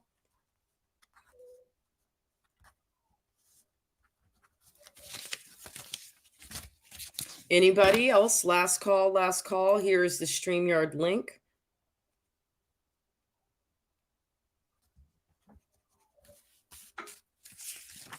Misfit, go ahead. All right. I'm gonna totally just ignore everything that you just said for the past 5 minutes and bring up Pizzagate 2022. Flippin' Pizza was closed at 8:30 p.m. and I'm not gonna get any pizza, so I'm really upset about that. But anyway, no, I just wanted to say, I thought Grumpy was in here. Did he leave? Yeah, he left. All right. Well, I just want to say I appreciate you guys. I'm glad we could come together, and I know that you guys didn't, see eye to eye with me before, but now we're cool. So that's what this is all about. It's about finding the right people who eventually see what's really going on, and that's really all I'm doing, right? Like, I'm just trying to stay in the fight long enough for people to see what's going on. So, and I want to applaud you for doing that. And I want to say something that I think it can be a lesson to all of us. I used to follow you like 2-3 accounts ago, probably in earlier part of 2021. And I liked you. I thought you were funny. I thought you were charming. I like your I don't give a fuck attitude, because that's definitely something I can relate to. And then I saw the beef over the earlier part of the year just kind of get progressively worse between you and others on the app, especially those who are, a part of the woke conservatives. And it was effective because it turned me off from you. So what I would see was just so many clapback videos from you, and you stopped being funny, and you stopped having that spirit and that personality and that light about you that's attractive. yeah. You know what I mean? You stopped having that. And I never left a comment saying, I'm going to unfollow you because you're a terrible person. I just quietly unfollowed you. And, 2 accounts later, I finally found you again because I followed texts and constant fucking blitzkrieg videos about you. And, you were actually one of the people who really opened my eyes, because I remember it was probably 2 months ago. I was working. I don't know if you remember this. It was me, you, and I think Grumpy Gay, Brian Carlson, and someone else in a live. And I told you, I said, I don't really dig you, but I respect you. And then we started joking around a little bit. I was on my lunch break. I remember this. We were joking around, we were laughing, we were having a good time. And then I'm thinking to myself, everything that might have been said about this motherfucker might have been a lie. And so then it started with you, and then it was just individual after individual after individual that I never spoke up for. And this is why, at the risk of all the danger that these people cause to people's lives, this is why me and Bro had to put our foots down and say, you know what? We've seen the playbook too many times. You've run the same play too many times to where we now know that you villainize decent people. Yeah. So now where is and this thing has become so much bigger than I ever imagined because Yeah. I don't know most of you. My job is to get hit, right? Like, and that's what people don't realize. It's like it's a job that I literally, right? So when I was in this probably right around January, like when it was about 3 months in, and I was just getting my ass kicked over and over and over again, there were people that were telling me, they were like, hey, like, you know, like you're looking really bad. Like, why don't you just get out? And I would tell everybody, I would say the same thing. I would be like, listen, this ain't about me. It's not about my image. And I promise you, if I stay in the fight long enough, people are going to see what they're doing. Right. And you did. And you did. It's about, so think about it this way. The best way I can describe it, it's like being dragged through when they say the word dragged, right? When you guys say dragged, you don't realize what it means. Dragged means dragged, right? Through the streets of Rome. Yes. Behind a horse, right? And when you're dragged, it's a second. It's a split second, and you see somebody that the masses have deemed a bad person. And you cheer because you say that person's getting dragged. If you had to watch that on repeat over and over again, eventually you would go, why is he being dragged? That's my job. My job is to stay in the fight long enough for you to ask that question. I don't care if you guys agree with me or not. I don't care if you believe me or not. I don't care if you want to be on my side. But start asking the question, why are these people getting dragged? Agreed. And you know what? I commend you for staying in this fight so long. And, you know, I'm a Texan now, and I'm happy to be here. And I do love this state. So, you know, if we can ever meet for lunch in New Braunfels, you know, are you close to me? We're in Austin. I'm in fucking San Antonio. I know. Oh, we're hanging out. Text me your number. We're hanging out. Yes. And that's the thing. And you know what? We could meet you and we could hate you, and then we could shake hands and say goodbye and never speak each other's name again. We should go float down the New Braunfels River. Yes, in the tubes. Yeah, let's go tubing. All right, deal. Okay, I'm gonna bring in Burnett because I want to let Burnett talk. But thanks for being here tonight. And as soon as Burnett is done, we'll go ahead with the awards. All right, love you guys.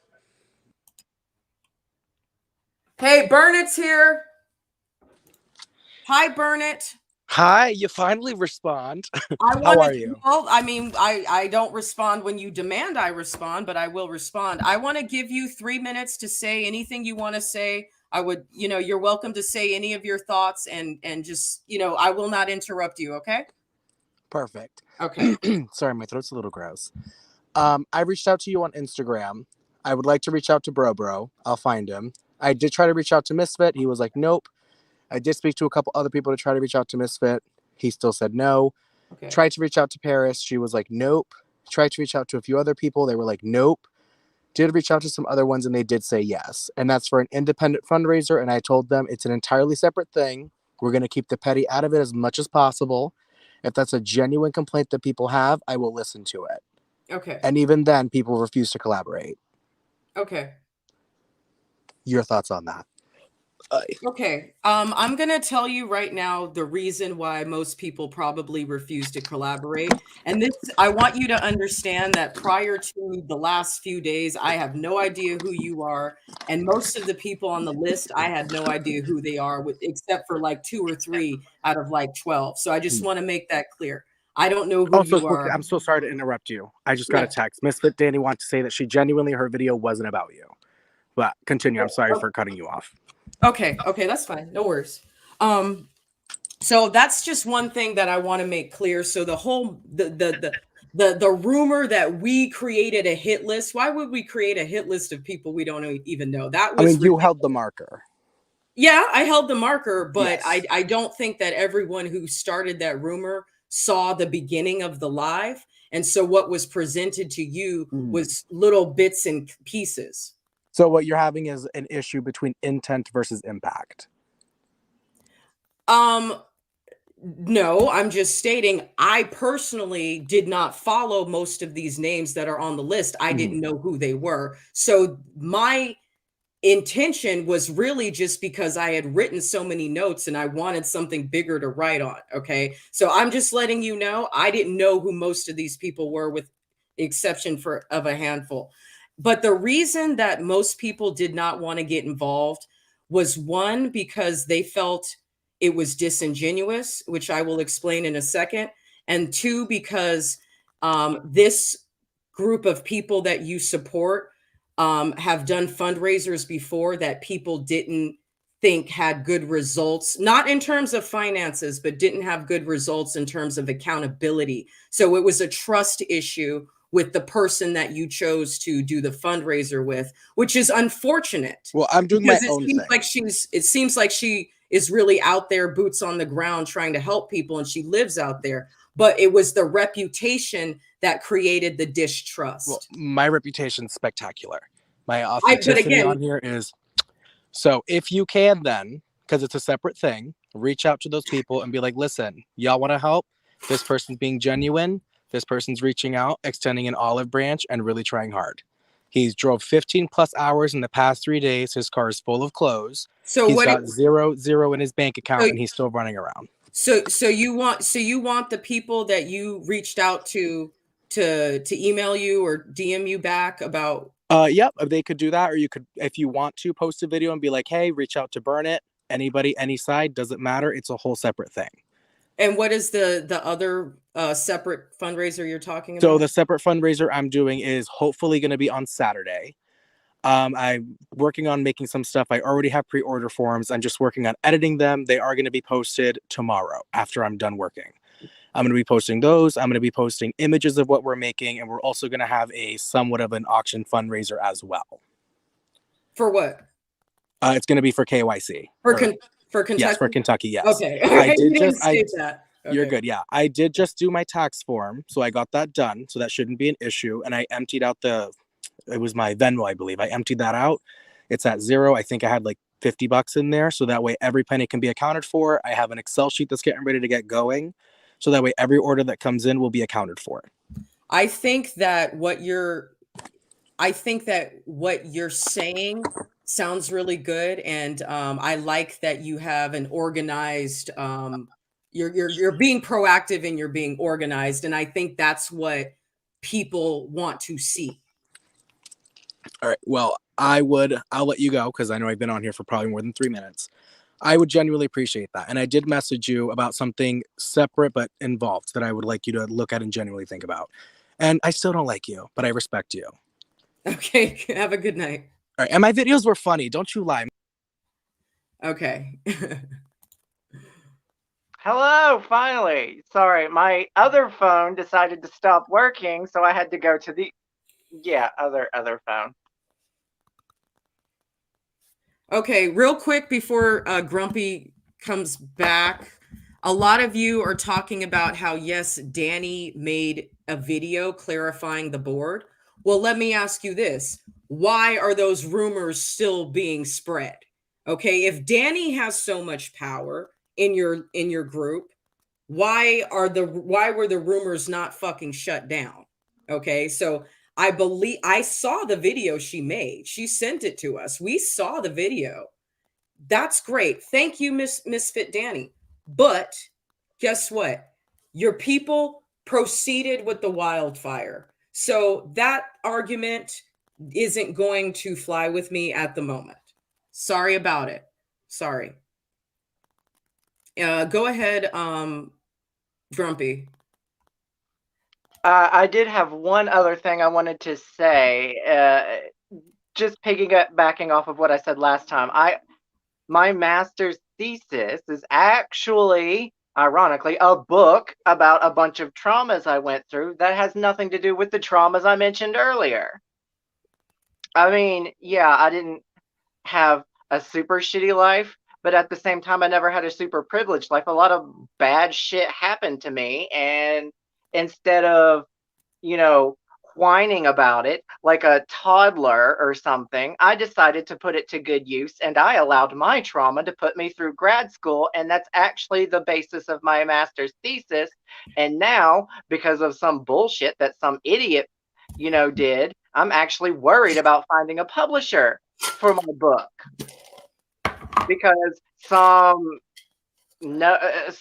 useless waste of space on the internet is going to, just because she hates me and I said a mean thing to her back in March, she's going to buy the book and use it to harass and bully me, just like she did Misfit's mom.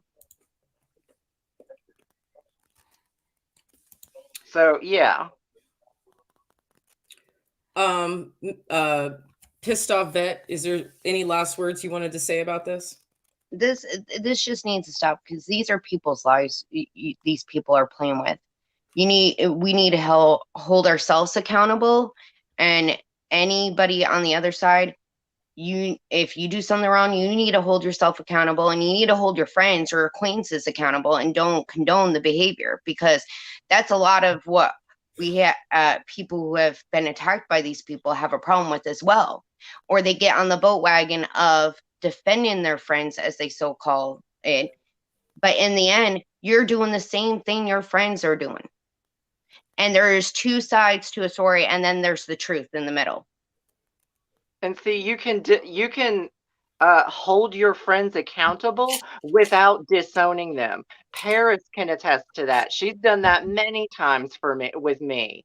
She has come to me privately, I might add. She does, because we're grown adults and we don't have to publicize all that shit. And I apologize for doing that to you, Grumpy. And I was angry, but I did make amends with you. I did see your apologies, and I've improved on that. Like everybody needs to do. I've improved. I've grown. My content has changed from what it used to be a lot. And when I saw certain things I wasn't happy with that Jess did, I get that Jess was attacked back and forth, but I did it privately with her. I said my piece, and I said, I don't think it's right on either side. You're not a narcissist. You're not a narcissist. That's why you handled it privately, and that's why you guys handled it like an adult. You're not narcissists. These people, look, they fall into one of three fucking categories. One, they're fucking Antifa. Two, they're feds. Okay, they're controlled opposition.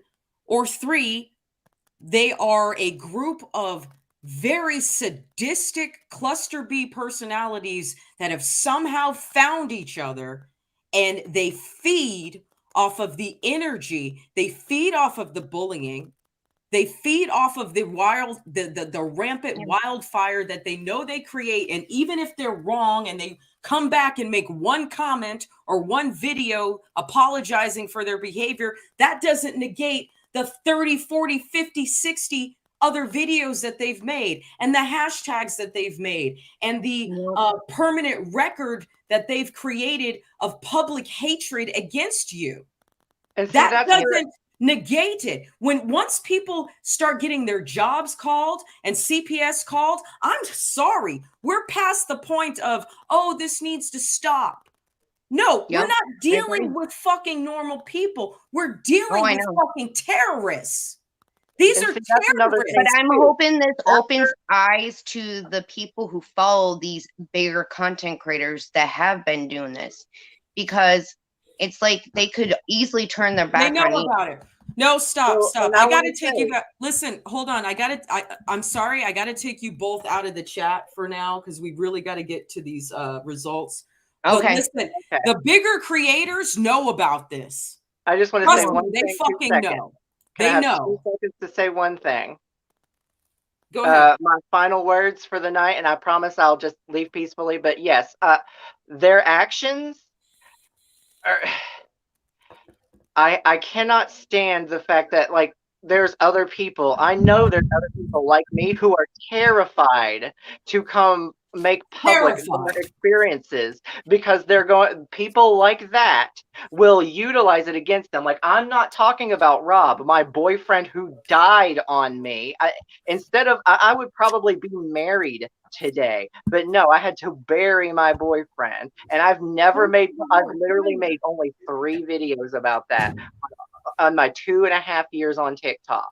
I've done it. I've made a video in memory of him every anniversary, which there was 2 since I've been on TikTok, and I've made 1 in the interim.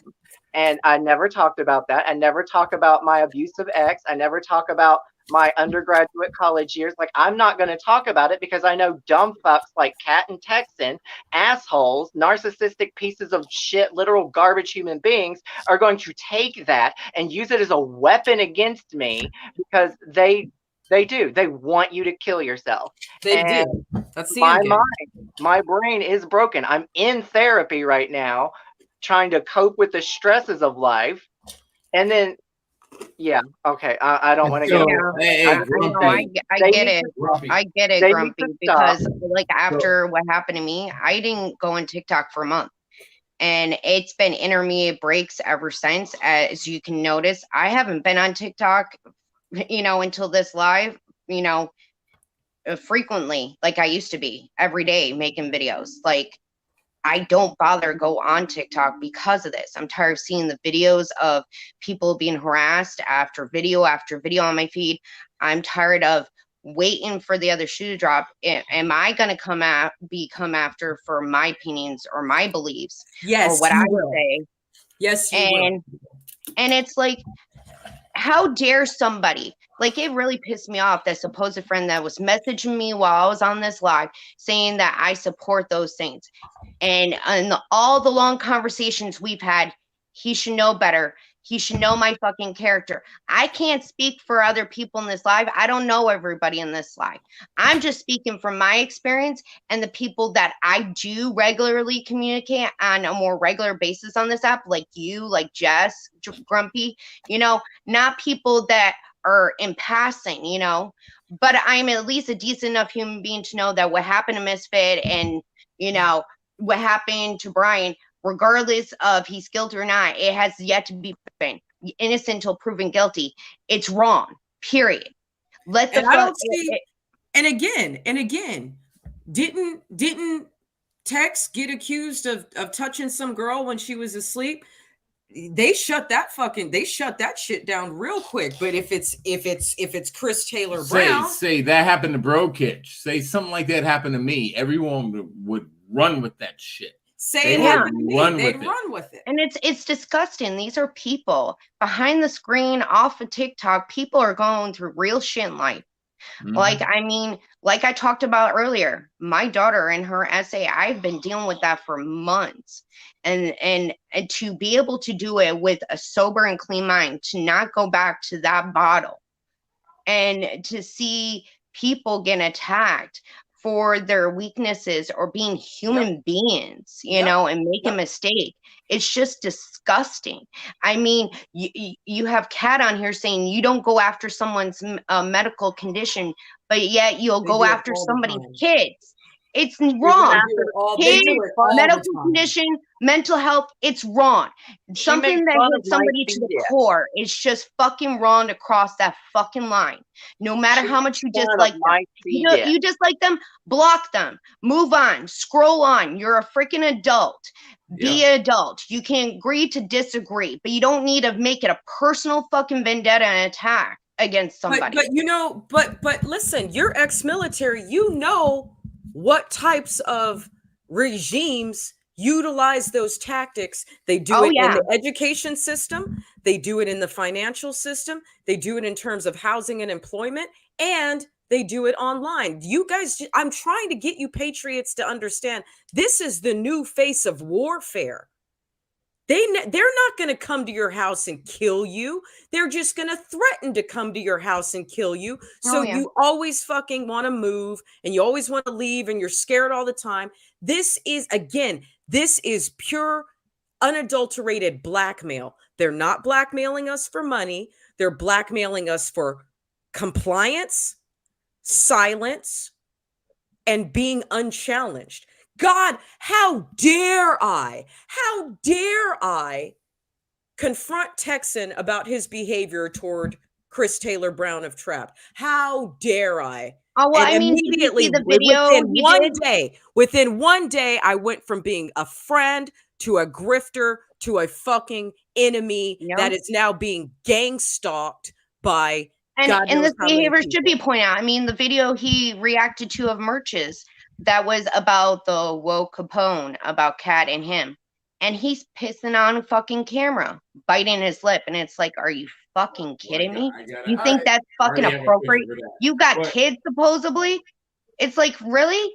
This is the behavior and the followers. This is the behavior you condone. They're all like clapping This is like little okay. monkeys, like little monkeys. But yet you talk about fucking pedophilia, but yet you fucking do questionable shit on an app that's meant for fucking children, and you're gonna piss on a fucking camera and post that shit.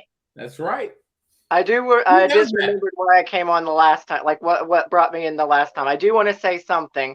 There is somebody brought up the Tin Man earlier, and I don't know if you like him, hate him, but he is not a part of anything.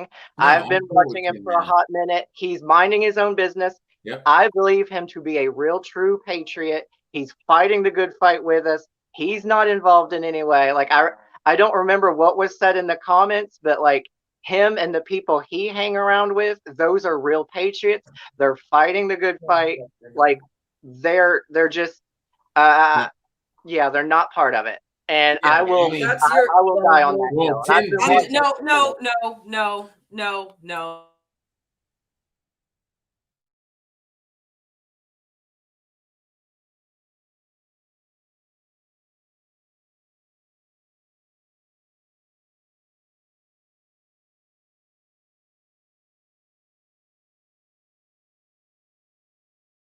They try to drive you to a state to where you're questioning your own reality, right? You're like, fuck. Oh, So- maybe I am an ableist. Oh my God. Clutch my pearls. Maybe I am an ableist. What's wrong with me?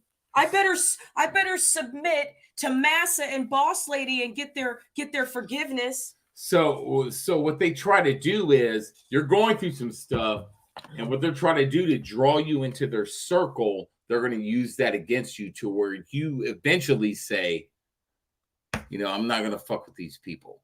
So now I got to jump in and help them out, whatever they want.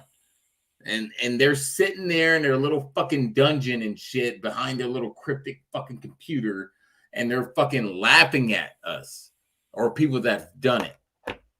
Don't fucking buy into that bullshit. Stand by what you stand by. That's what true fucking people do. I don't buy into no one. I don't give a fuck. I don't care. I stand by what I believe in, period. That's what I stand by. So if more and more people would stand by that instead of trying to saying, I'm sorry. I'm sorry. Will you forgive me, Massa?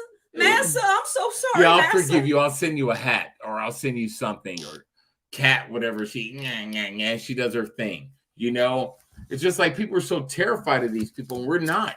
And that's what we're saying. This is the movement that we're trying to start. We're not scared of them. And they have nothing on me. They can't get nothing on me. So I'm one of those dangerous motherfuckers. Well, they'll make something up. They'll find Oh, they can make up. They'll find whatever another. They want. They'll find another. This is their tactic. They'll start very slowly. They're very calculating about how they do this. First, they'll make an accusation, make a couple videos about that, get everybody excited. Then they'll say that they have the receipts, make a couple videos about that, get everybody excited. Then they'll show a screenshot for 2 fucking seconds that's half fucking blurry. It'll have Michael Harris's name, but it'll be some other Michael Harris that committed some crime somewhere else. That's what they do. So when they don't have evidence, they manufacture evidence. It's terrorism 101. I'm going to have to let you guys go. Let's get to the awards. All right, ladies and gentlemen, we have 1, 2, 3, 4, 5, 6, 7. We have several categories here. that I would like to announce awards for. So, all right. So, Miss Congeniality Award from the Woke Conservatives. And we know you're going to screenshot this, and we don't care.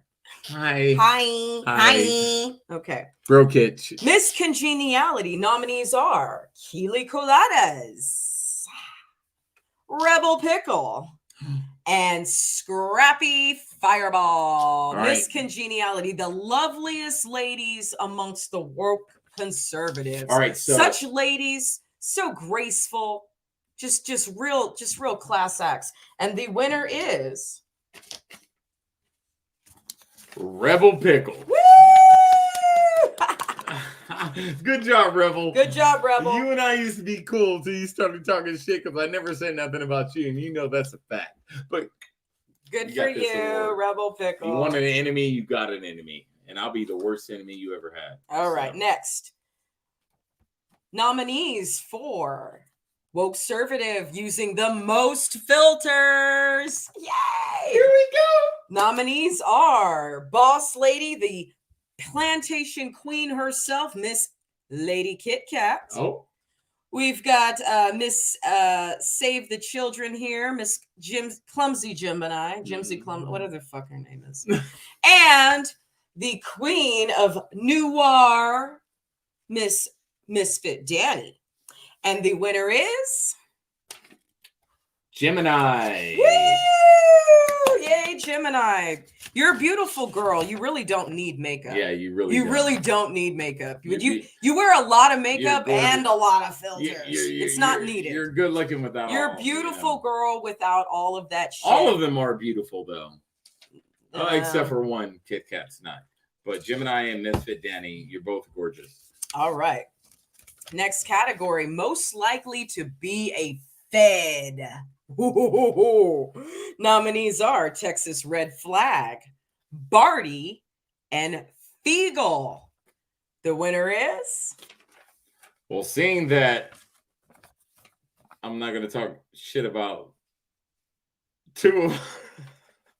I'm going to say Texas Red Flag. You got it. Most likely to be a Fed. Definitely infiltrated at least 2 band fam events that I'm aware of. Just kind Not of. Barty. I didn't say that. I said. Okay. We didn't say Yeah. it. Okay. I heard. Okay. All right. Next category, most likely to be a member of Antifa. Most likely to be a member of Antifa. Oh man, this is a hard one though. You pick. All right. We have DJ Bunny, Quiz the Cancel King, and Burn It Down. Winner is? Well, seeing that one of the people actually came after me, she actually looks Antifa-ish, but she's not it. I'm gonna say She's no. That the other nominee definitely we're Antifa, definitely, yeah. but most likely to be Antifa. The winner is Burn It Down. Yay. You got it. Hey, I don't like Hey, you, let's give but him a I screen- respect you. let's give him a screenshot. You guys got it? Okay. Okay. All right. Now moving on to our homecoming court. We have our court jester, our queen, and our king. Okay. You know what? Here we go. Hold on. All right, we got. Oh.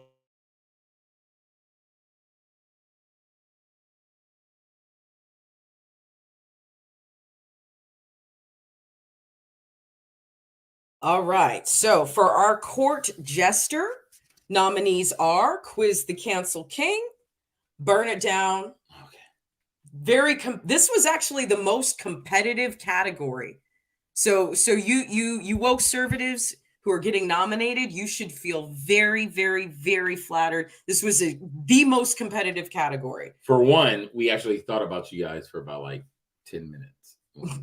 Yeah, we had to figure out. We really had to figure out who was the funniest of all of. Who's the funniest woke conservative of all? Who's the funniest one? Okay.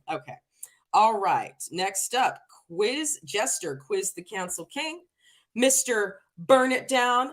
I don't like you, but I respect you. And Jericho.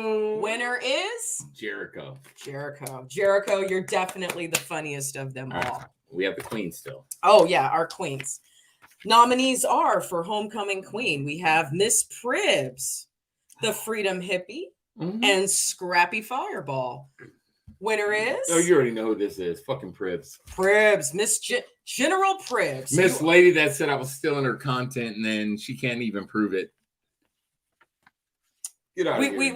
We should have done a close-ups to the phone category as well. We should have. Why do they do close-ups to the phone like that? I wonder why.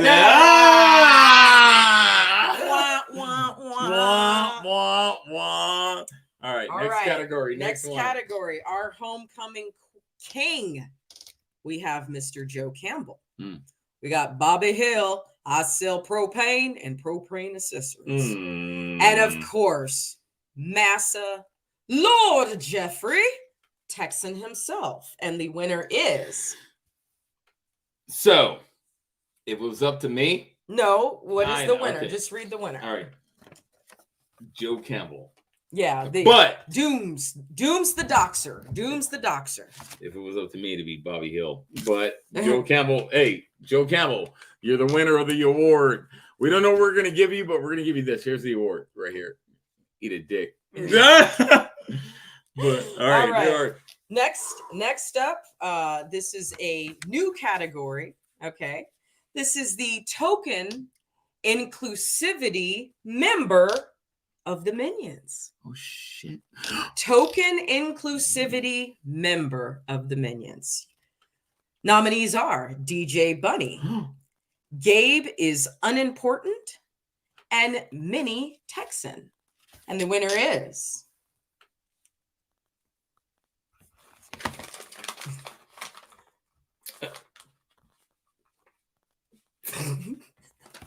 read it. All right. DJ Bunny, you're the winner. But there's always a but. I would have picked Gabe's ass straight up. I would have picked his ass. Gabe is he's more of a lollipop. He's He's like low level woke conservative. And I never had a problem with Gabe until he started fucking coming at me. And I even did a video. I was like, Gabe, I've never said anything to you, man. Why are you coming at me? But Bunny, miss, they're making fun of my disability lady who tried to throw that freaking gaslighting term out there.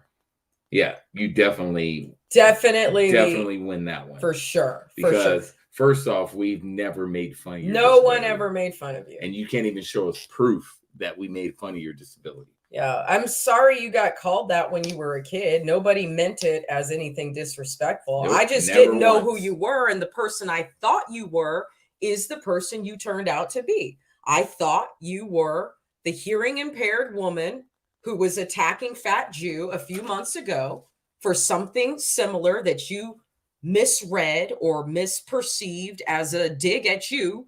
You got on your high horse. You decided to fight for those with disability, but you end up choosing your targets so ignorantly and so frivolously. It really is. You think you're... And good for your life. I'm glad you were a wrestler and a bodybuilder and a DJ and you've done all these things. Good for you. No one ever said you couldn't do those things because you're hearing impaired.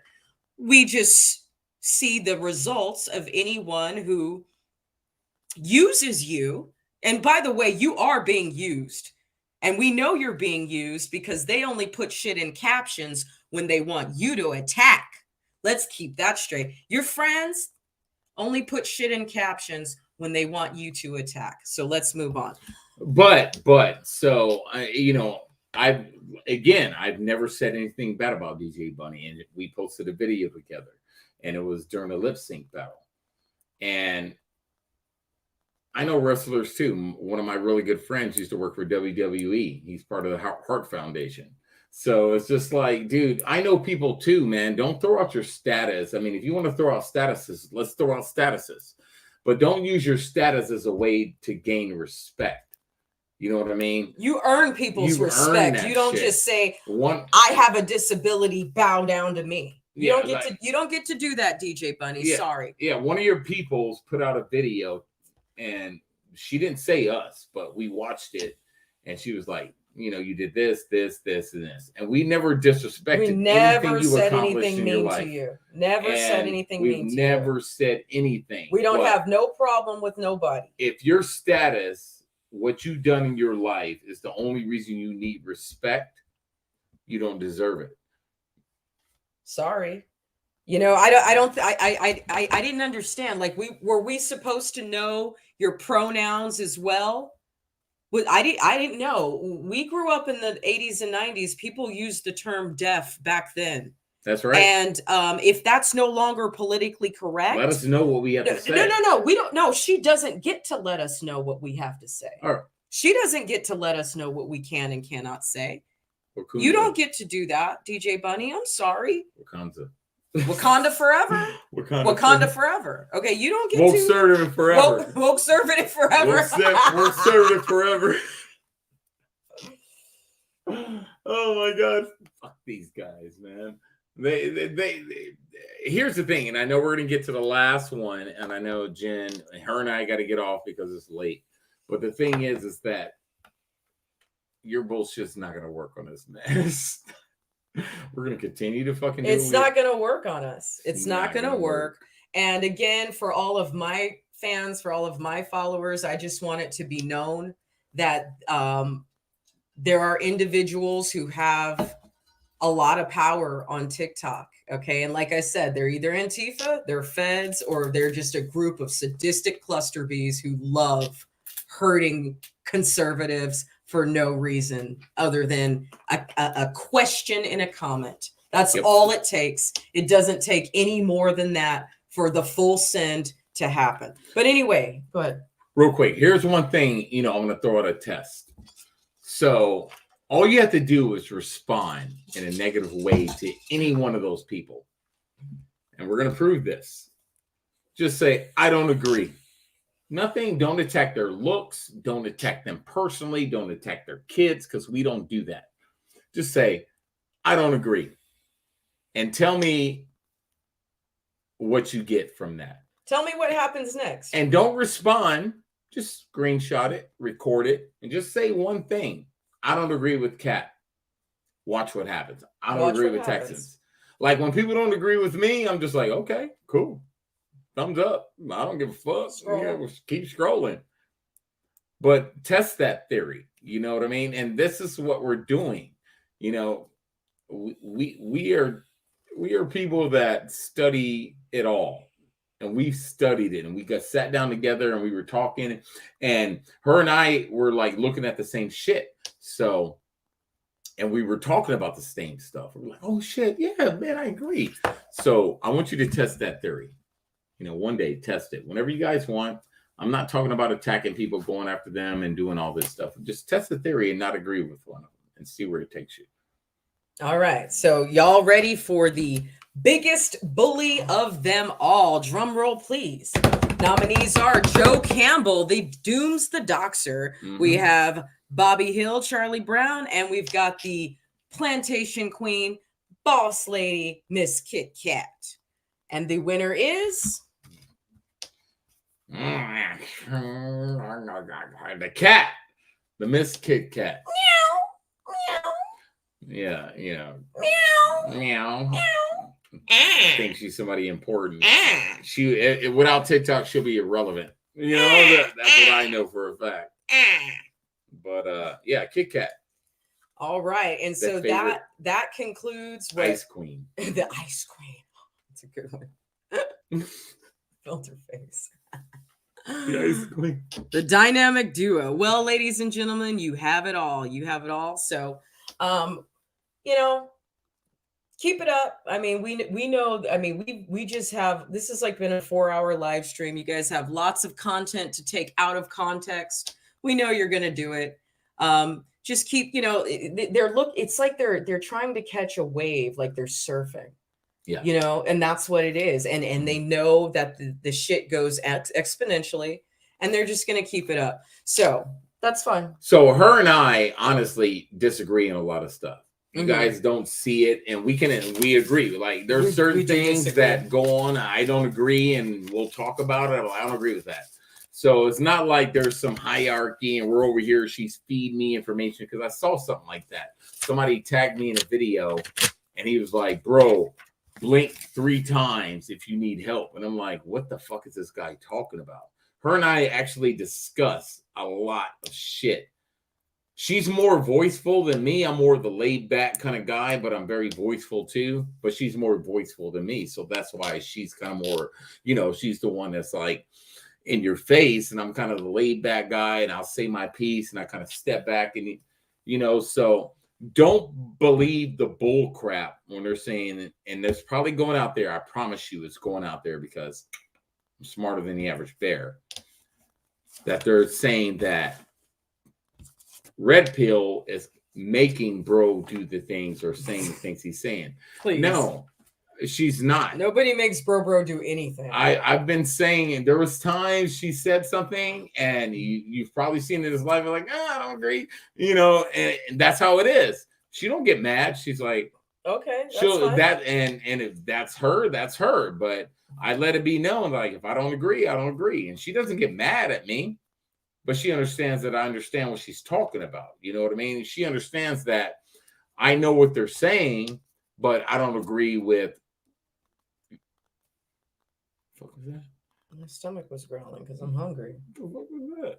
I haven't had dinner. But so don't believe the hype. I can promise you that. I can put that on everything I love right now. So you guys got the award, but we do have to make a formal thing with the whiteboard. She was here, but we have to make it formal so everyone knows, because we know they're watching, so we know who won the fucking whiteboard. Yeah, and real quick, we're gonna wrap it up, but this is the last thing I want to say. I don't know, just like all the other misinformation that has been spread about us, we never said we were having a fundraiser. We said we would assist them with their fundraiser by giving the whiteboard to whoever their top donor was. But like most of you, you don't read, you don't listen to, your audio comprehension is very faltered. You don't listen to what is being said. You listen to what everybody else told you we said. No one ever said anything about a fundraiser. That was a narrative that they created and went off on their own. We said we would assist them with their fundraiser. We said 2 things. We'll get to it. Okay. I got to end this. Okay. So again, you can keep swinging. We said we were having a whiteboard awards ceremony. We never said we were having any sort of fundraiser. I did put in my video in regards to KY that people, if they were interested, could do the Amazon. But again, you guys have built such a terrible reputation for yourselves that nobody trusts you or anything that you do. So you have to live with that. Get over it. I'm glad you raised the money. Good night. What? Did you already Hold do on. this?